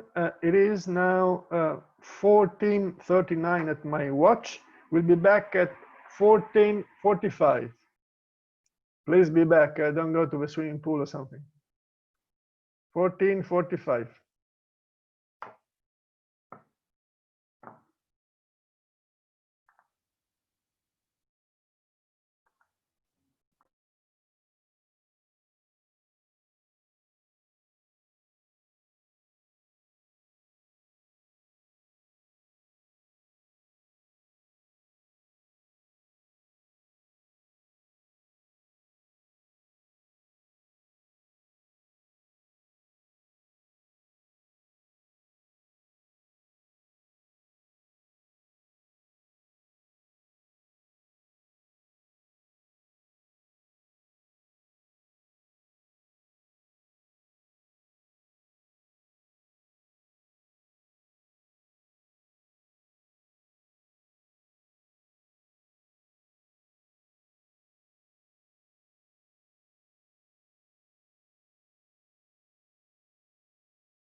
right.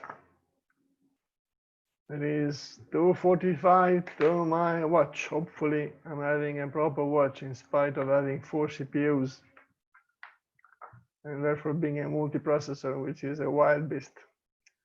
All right, now we move into, these are nice publications that you may want to read. They are interesting in a number of ways.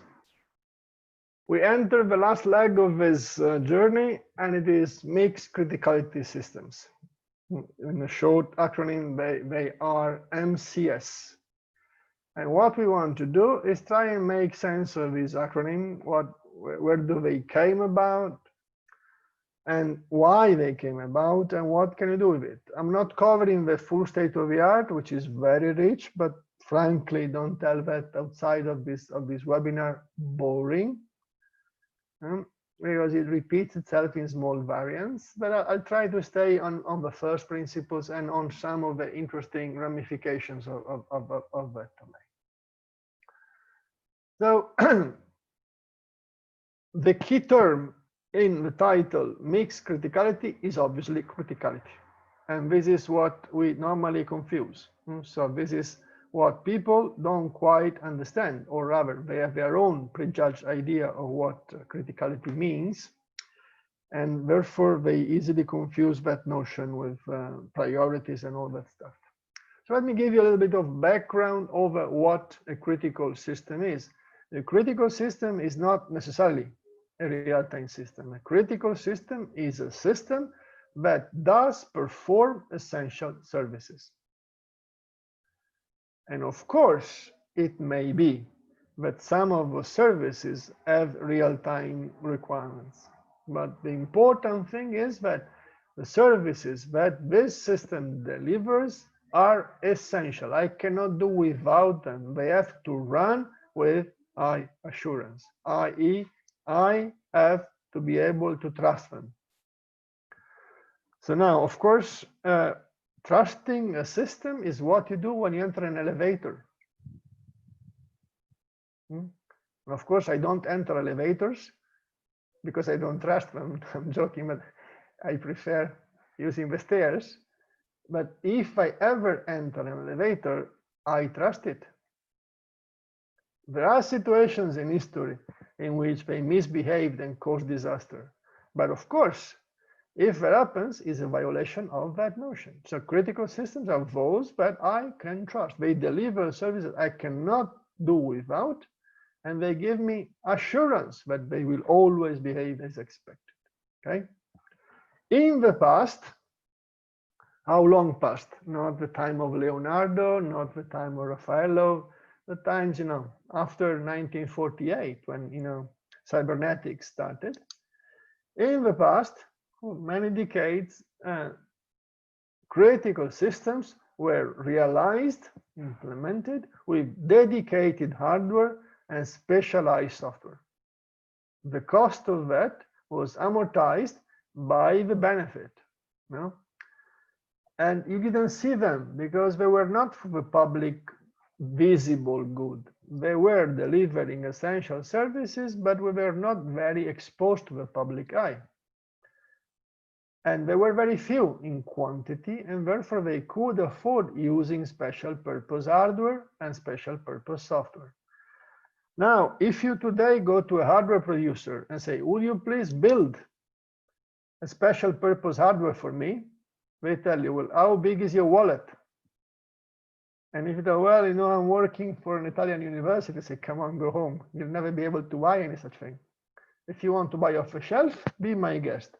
But if you want me to spend my engineering time to build a special purpose hardware for you, forget it. You have to be rich. The principle of critical systems in the tradition, if you like, was that you would isolate the parts that were critical. You would give them their own resources.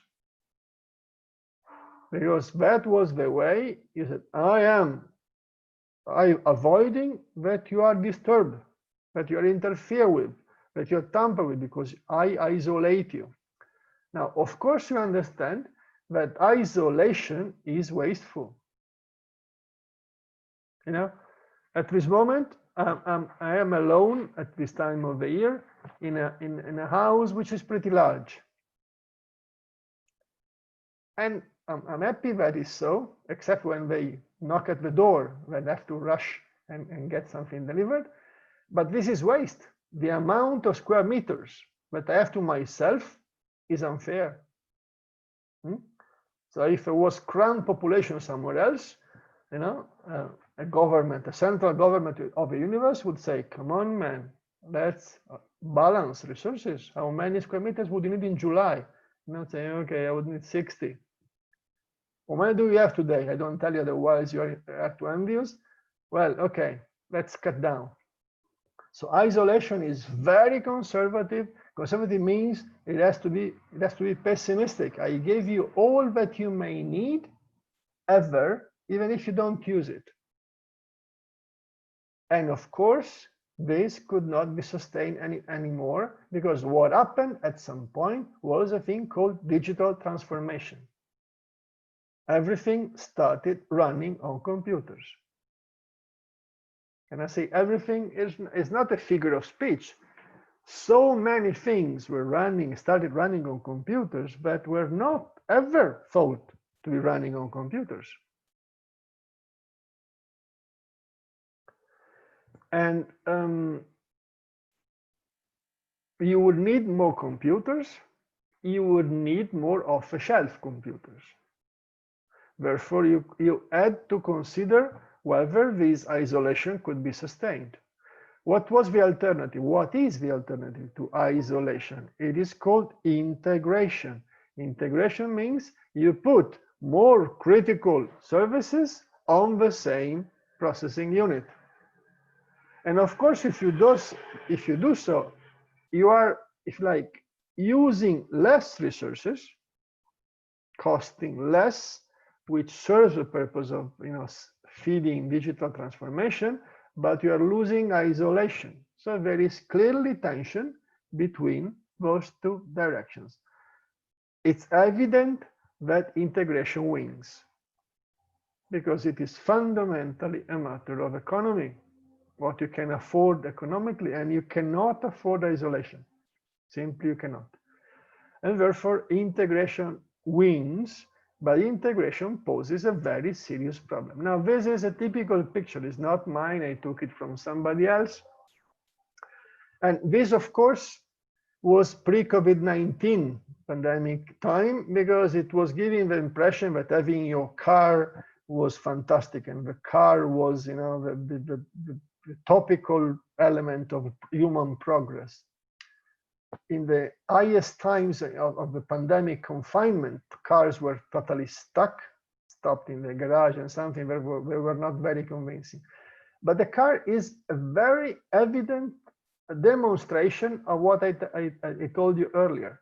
Cars were, when they started having computers aboard, where they very much tried to be in the isolation camp. They had things called ECUs, electronic units, isolated with lots of wires connecting them. And then suddenly the car maker said, could we possibly have so many bloody units, computing unit in a car, and so many wires flying all around?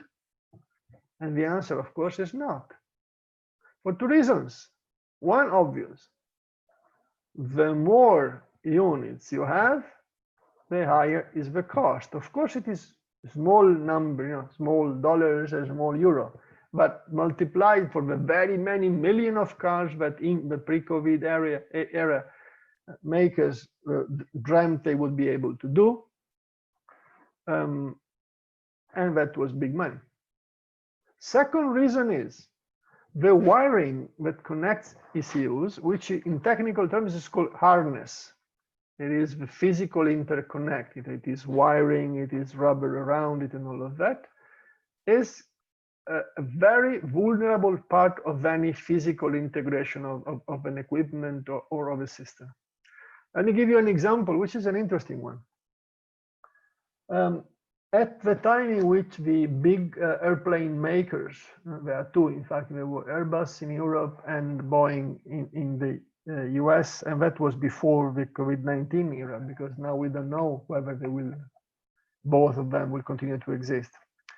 But there was a belief that airplanes would have to be super big, super big, carrying 600, 700 passengers.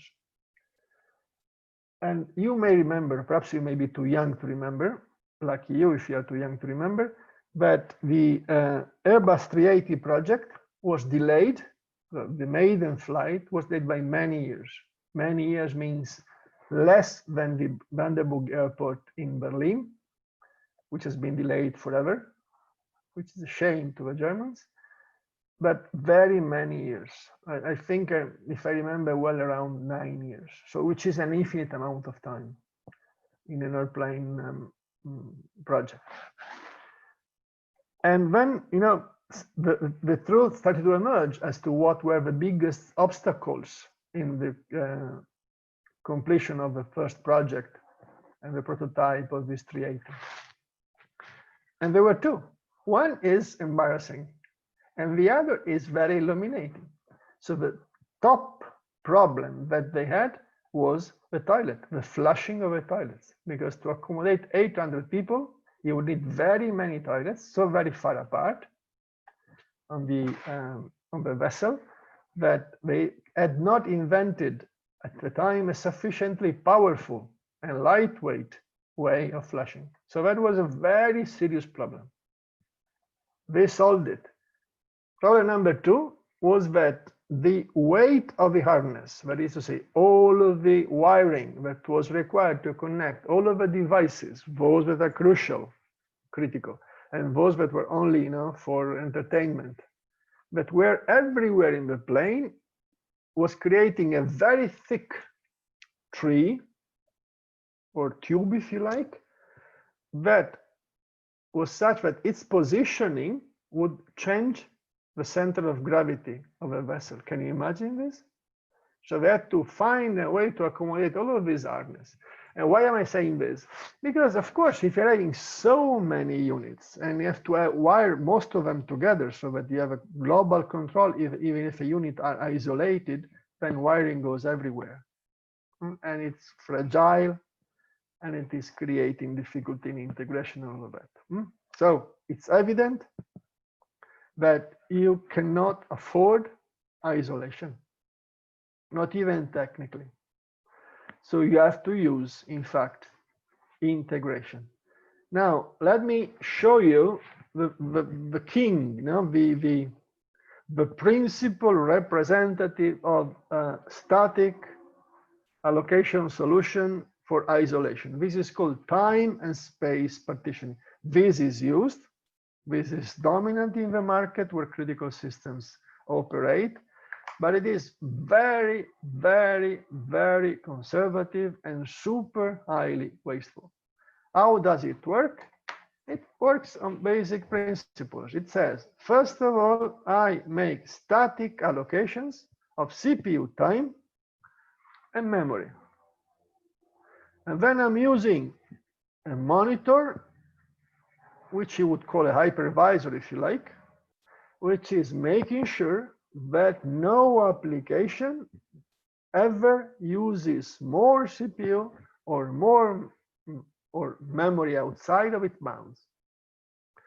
And therefore, the scheduling decisions in this system are a fundamental decision is written in concrete, can never change, and it is in this resource scheduling hypervisor, decided once and for all, and obviously conservative.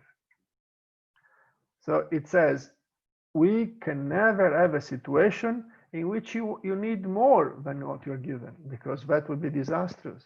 So I have to give you all you need ever, and no more than it. But if I give you all you need ever once in a lifetime to you, I may have too little for others. So this is representing the difficulty of harmonizing conservatively multiple worst case situations. So you do this for CPU time and you do this for memory. And there is no way that an application, which is called in fact a partition, ever gets more than that. Then within its allocation, an application within a partition can do all it likes, because the hypervisor couldn't care less. But the hypervisor is there to make sure that you are not interfering or tampering with others. All of these static decisions, all of these static allocations, all of the conservative margins can be afforded only in case you are allowed by the economy of the system to waste to obtain guarantees. When you cannot waste as much as you have to wait with this approach, this is nowhere near what you need. Okay, remember what is conservatism. Conservatism means this, that your actual worst case budget is this much, but your 99.7% of the cases you need this much, and in this particular proportion, this much, which is a conservative margin, is almost 2.5 times greater than your most frequent need. But if I'm going for a static allocation, I always give you this much. You understand? So that's difficult to comprehend. I mean, of course, it makes sense from the perspective of I'm now able to make final statements. You always have what you need. Nobody will disturb you.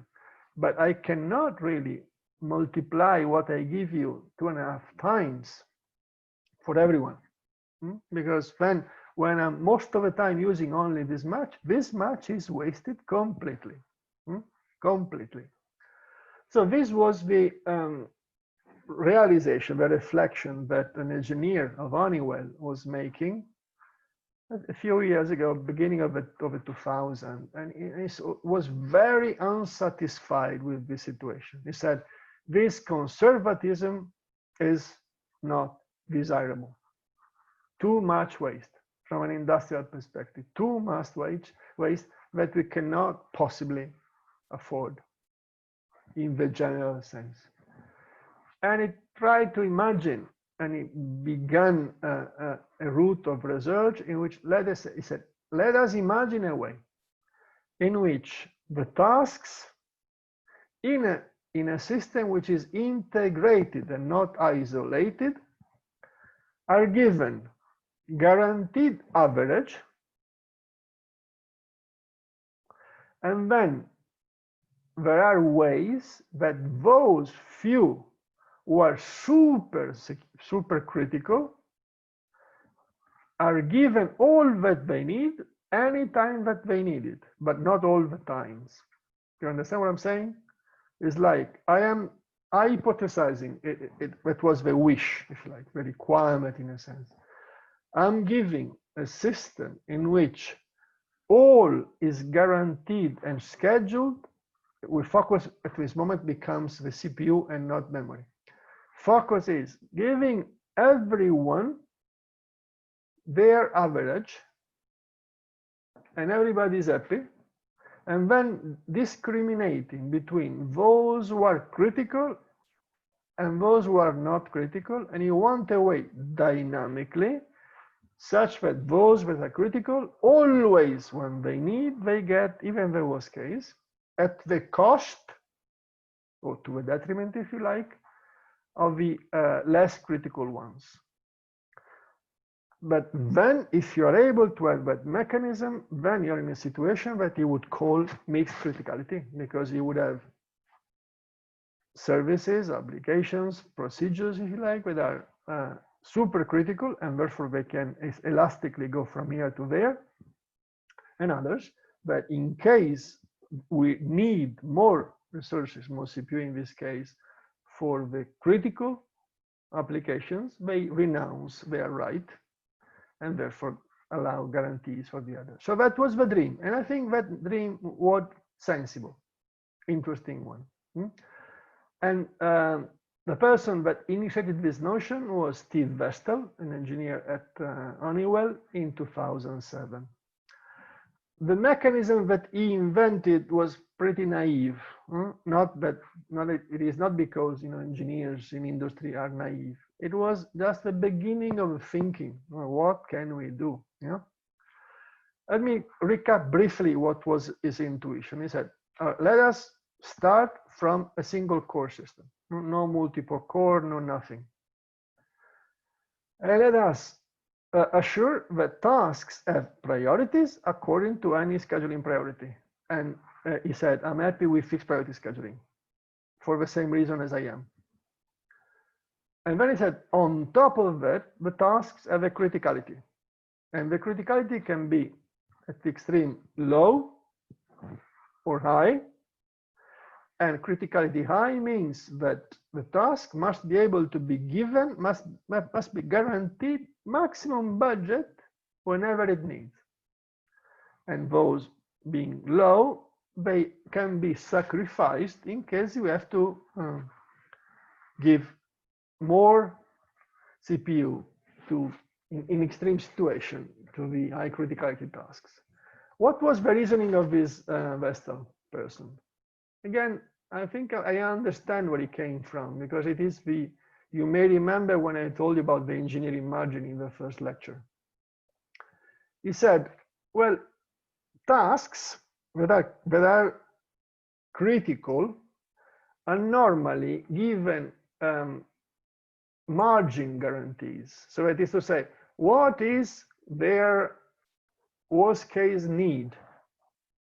Well, we cannot really often use static analysis techniques, which are extremely conservative, too conservative. So what we do is we measure, not stupidly, with some degree of engineering care, and then we multiply by a factor, which is called a conservative margin.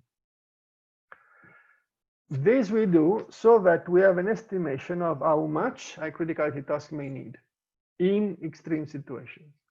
And of course, we say that low criticality tasks have no such inflation margin, because if there is no time for them, tough luck, they don't run. Okay. But the principle is, and that is the interesting part, if any task at any time is not using its own margin, that margin can be claimed by any other. So that is, if you like, the principle of integration. Okay. So when a margin is not claimed, anybody can use it, but the only ones who can claim it are the high criticality tasks. Okay, and this gives rise to, if you like, a slightly more sophisticated response time analysis that contemplates the presence of criticality levels, high to low.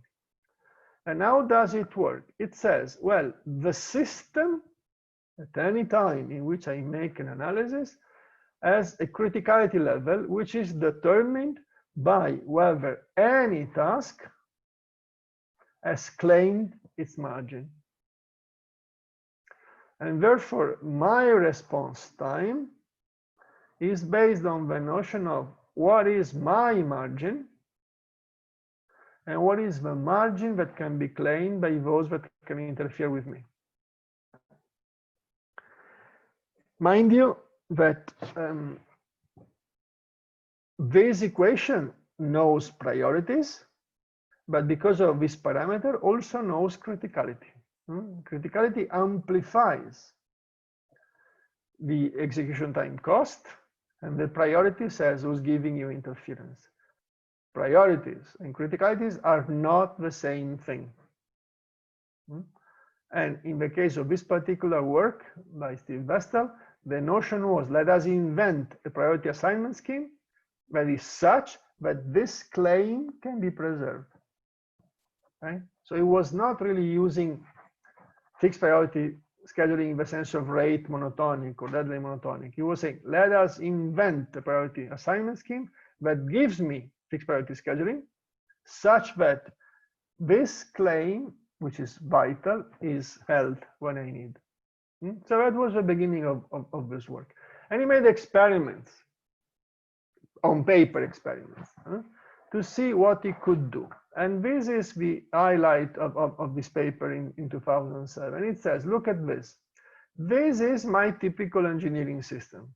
I'm having a number of tasks. I'm having their criticality. And then I'm having the margin that I use according to their criticality over what I have seen, the observation that I've seen.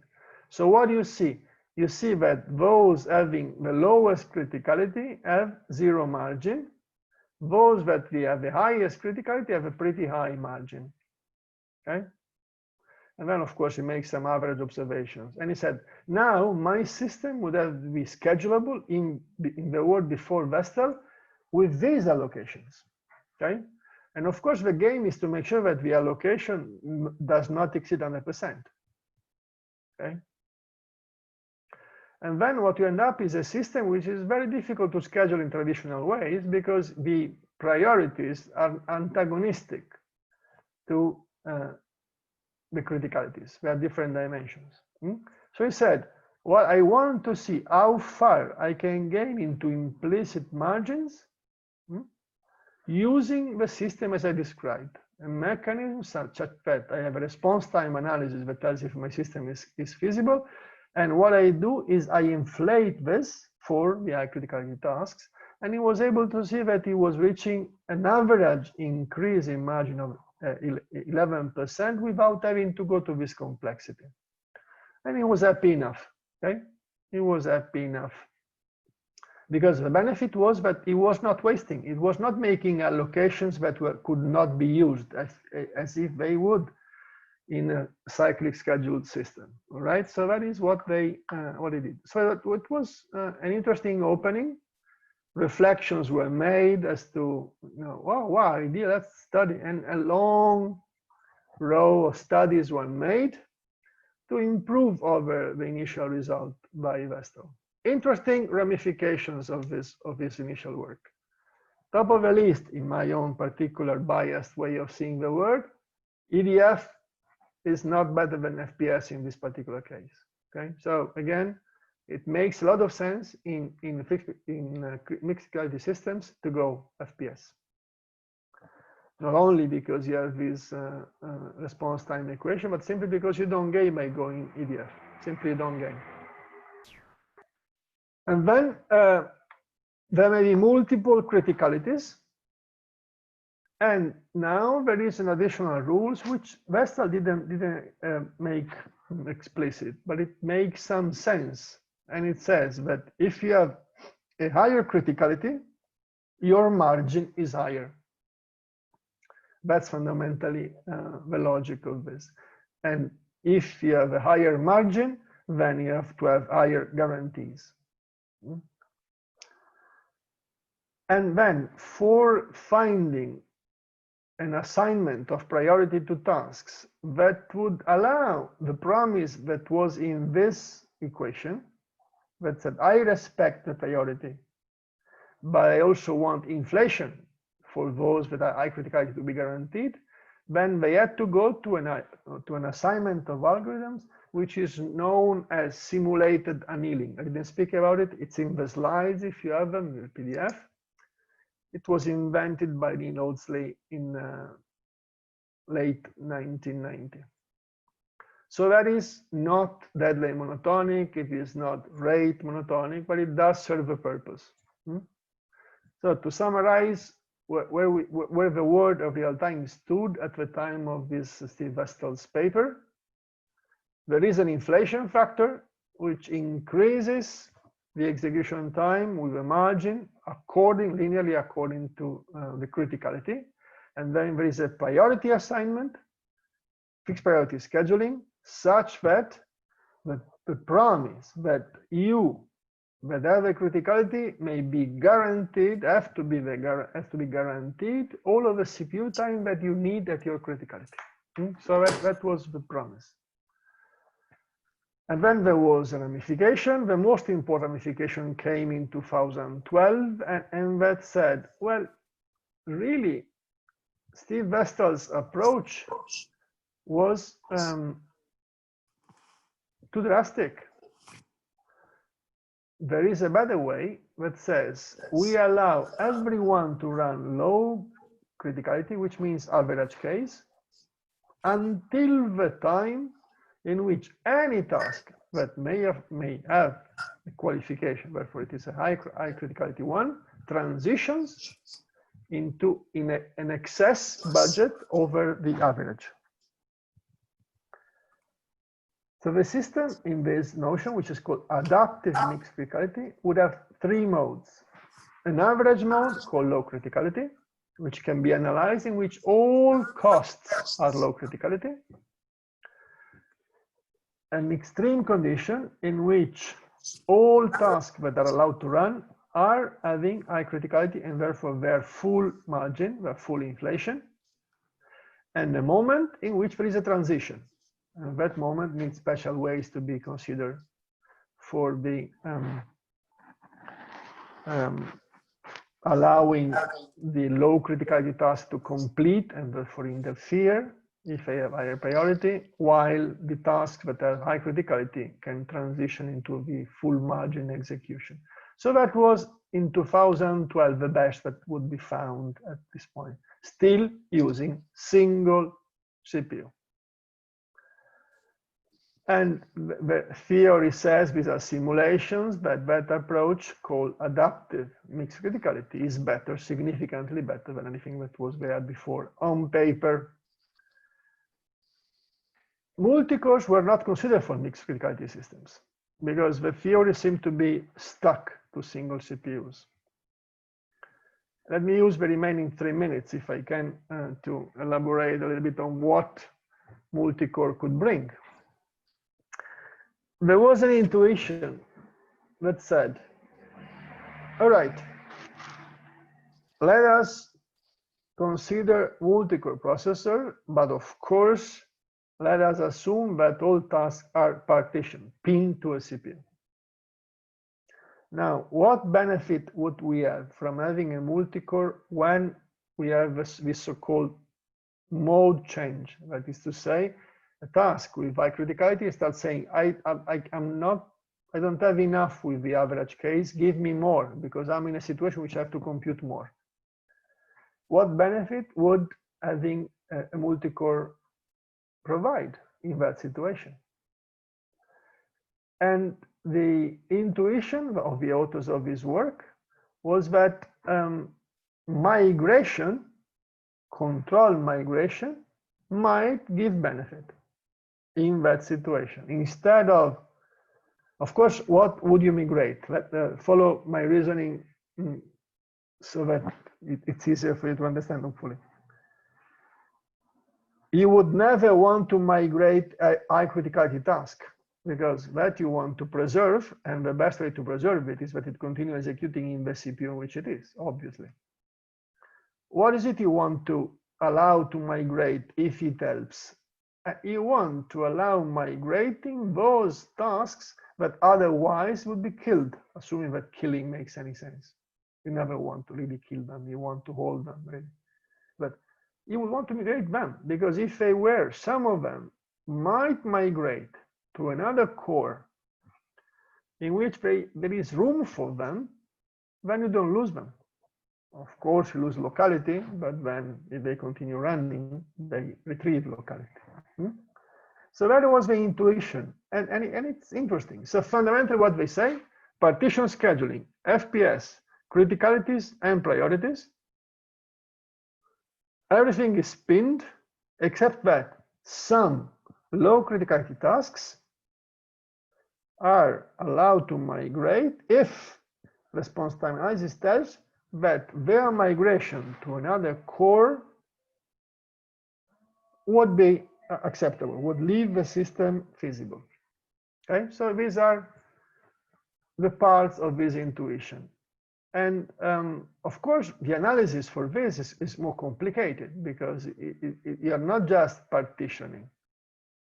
You are partitioning, and then you have to consider the mode change in which one of the tasks in one of the CPUs says, I want all of my margin, give it to me. And therefore you have to make room for it. And then you have to move some others and moving some others frees CPU in your CPU time in your CPU, but then uses more CPU in another core. And then you have to decide how to migrate, because the way you migrate is not so much that there is a route like in routing in networks, but because you have to decide how more analysis you have to make to decide what are the consequences of migrations. So you have a simple route of migration in which you say you can only migrate to another core. So you are here, you migrate there. You're here, you migrate there, if you can migrate. And of course, if you have a quad core, you have up to 3. That is to say, you are here and you might migrate into the other 3 cores. Evidently, the model with more migrations allowed, in principle, should seem to be the best. But it isn't. Simulation says it isn't. So there is a way of deciding what you do. Remember, you're having 2 different dimensions, which are now becoming 3. You assign criticalities with margins. Now you have to bin pack tasks to cores, which is another problem. And then you have to assign priorities in a manner that make the subset of tasks on a core feasible with response time equation modified for mixed criticality. And then you decide, and you try more than you decide, which low criticality tasks that are not feasible in a task where transition to high criticality mode might find feasibility in a core that they can migrate to. So, and this, which I'm pronouncing linearly, is not a linear algorithm. It really revolves around itself. So that was attempted. It was a 2019 work, an interesting one, which produced a simpler problem than the adapted mixed criticality. Slightly more complex equations. I don't have the time to explain, but the principle should be hopefully sufficient that you understand any of the slides here. There are ramifications that I'm failing to be able to explain because it's already 15:22, so I'm 2 minutes past my promised completion time. Apologies for not keeping my promise, but it is behaving better than what was before, and because it is using the CPUs of a multi-core processor. So I had students make an experiment to evaluate if they were better. So the blue line is the model in which you have no migration. The color lines are when you're having migration to 1, 2, or to 3. And you see that you can do better. You improve your situation when you are allowed to migrate. So this means multi-core processors, at the very last slide, if you like, of this lecture, can be useful. Surprise, surprise. And they can be useful in the least of obvious positions for mixed criticality systems, because they would allow routes of migration, control migration, that allows less tasks to be abandoned to make room for inflated margin execution for high criticality tasks. Let me jump to the end, the rest you read. And this is the last poll. And it says, those of you who are left, and it's, well, if some have, okay, a reasonable number have left, please express whether you have grudges on me for having told that static scheduling is stupid and lots of other things are stupid, or whether you have, you can cheer that we finished and you can go off your business. This is the poll. Please take the time and respond to this poll, and then we use a little bit of time before 3:30 to salute one another.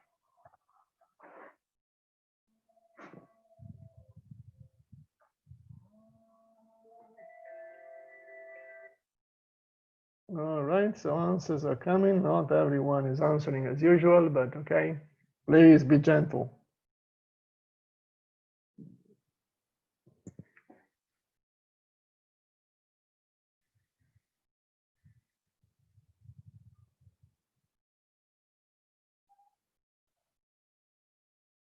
All right, let's go for a little bit more because not everyone has responded.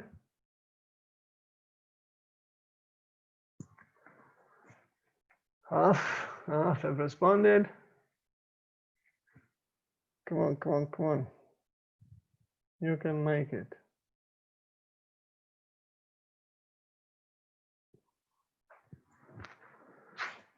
All right, so we are about 60% of the expected responses at this time. So let's give them 10 more seconds.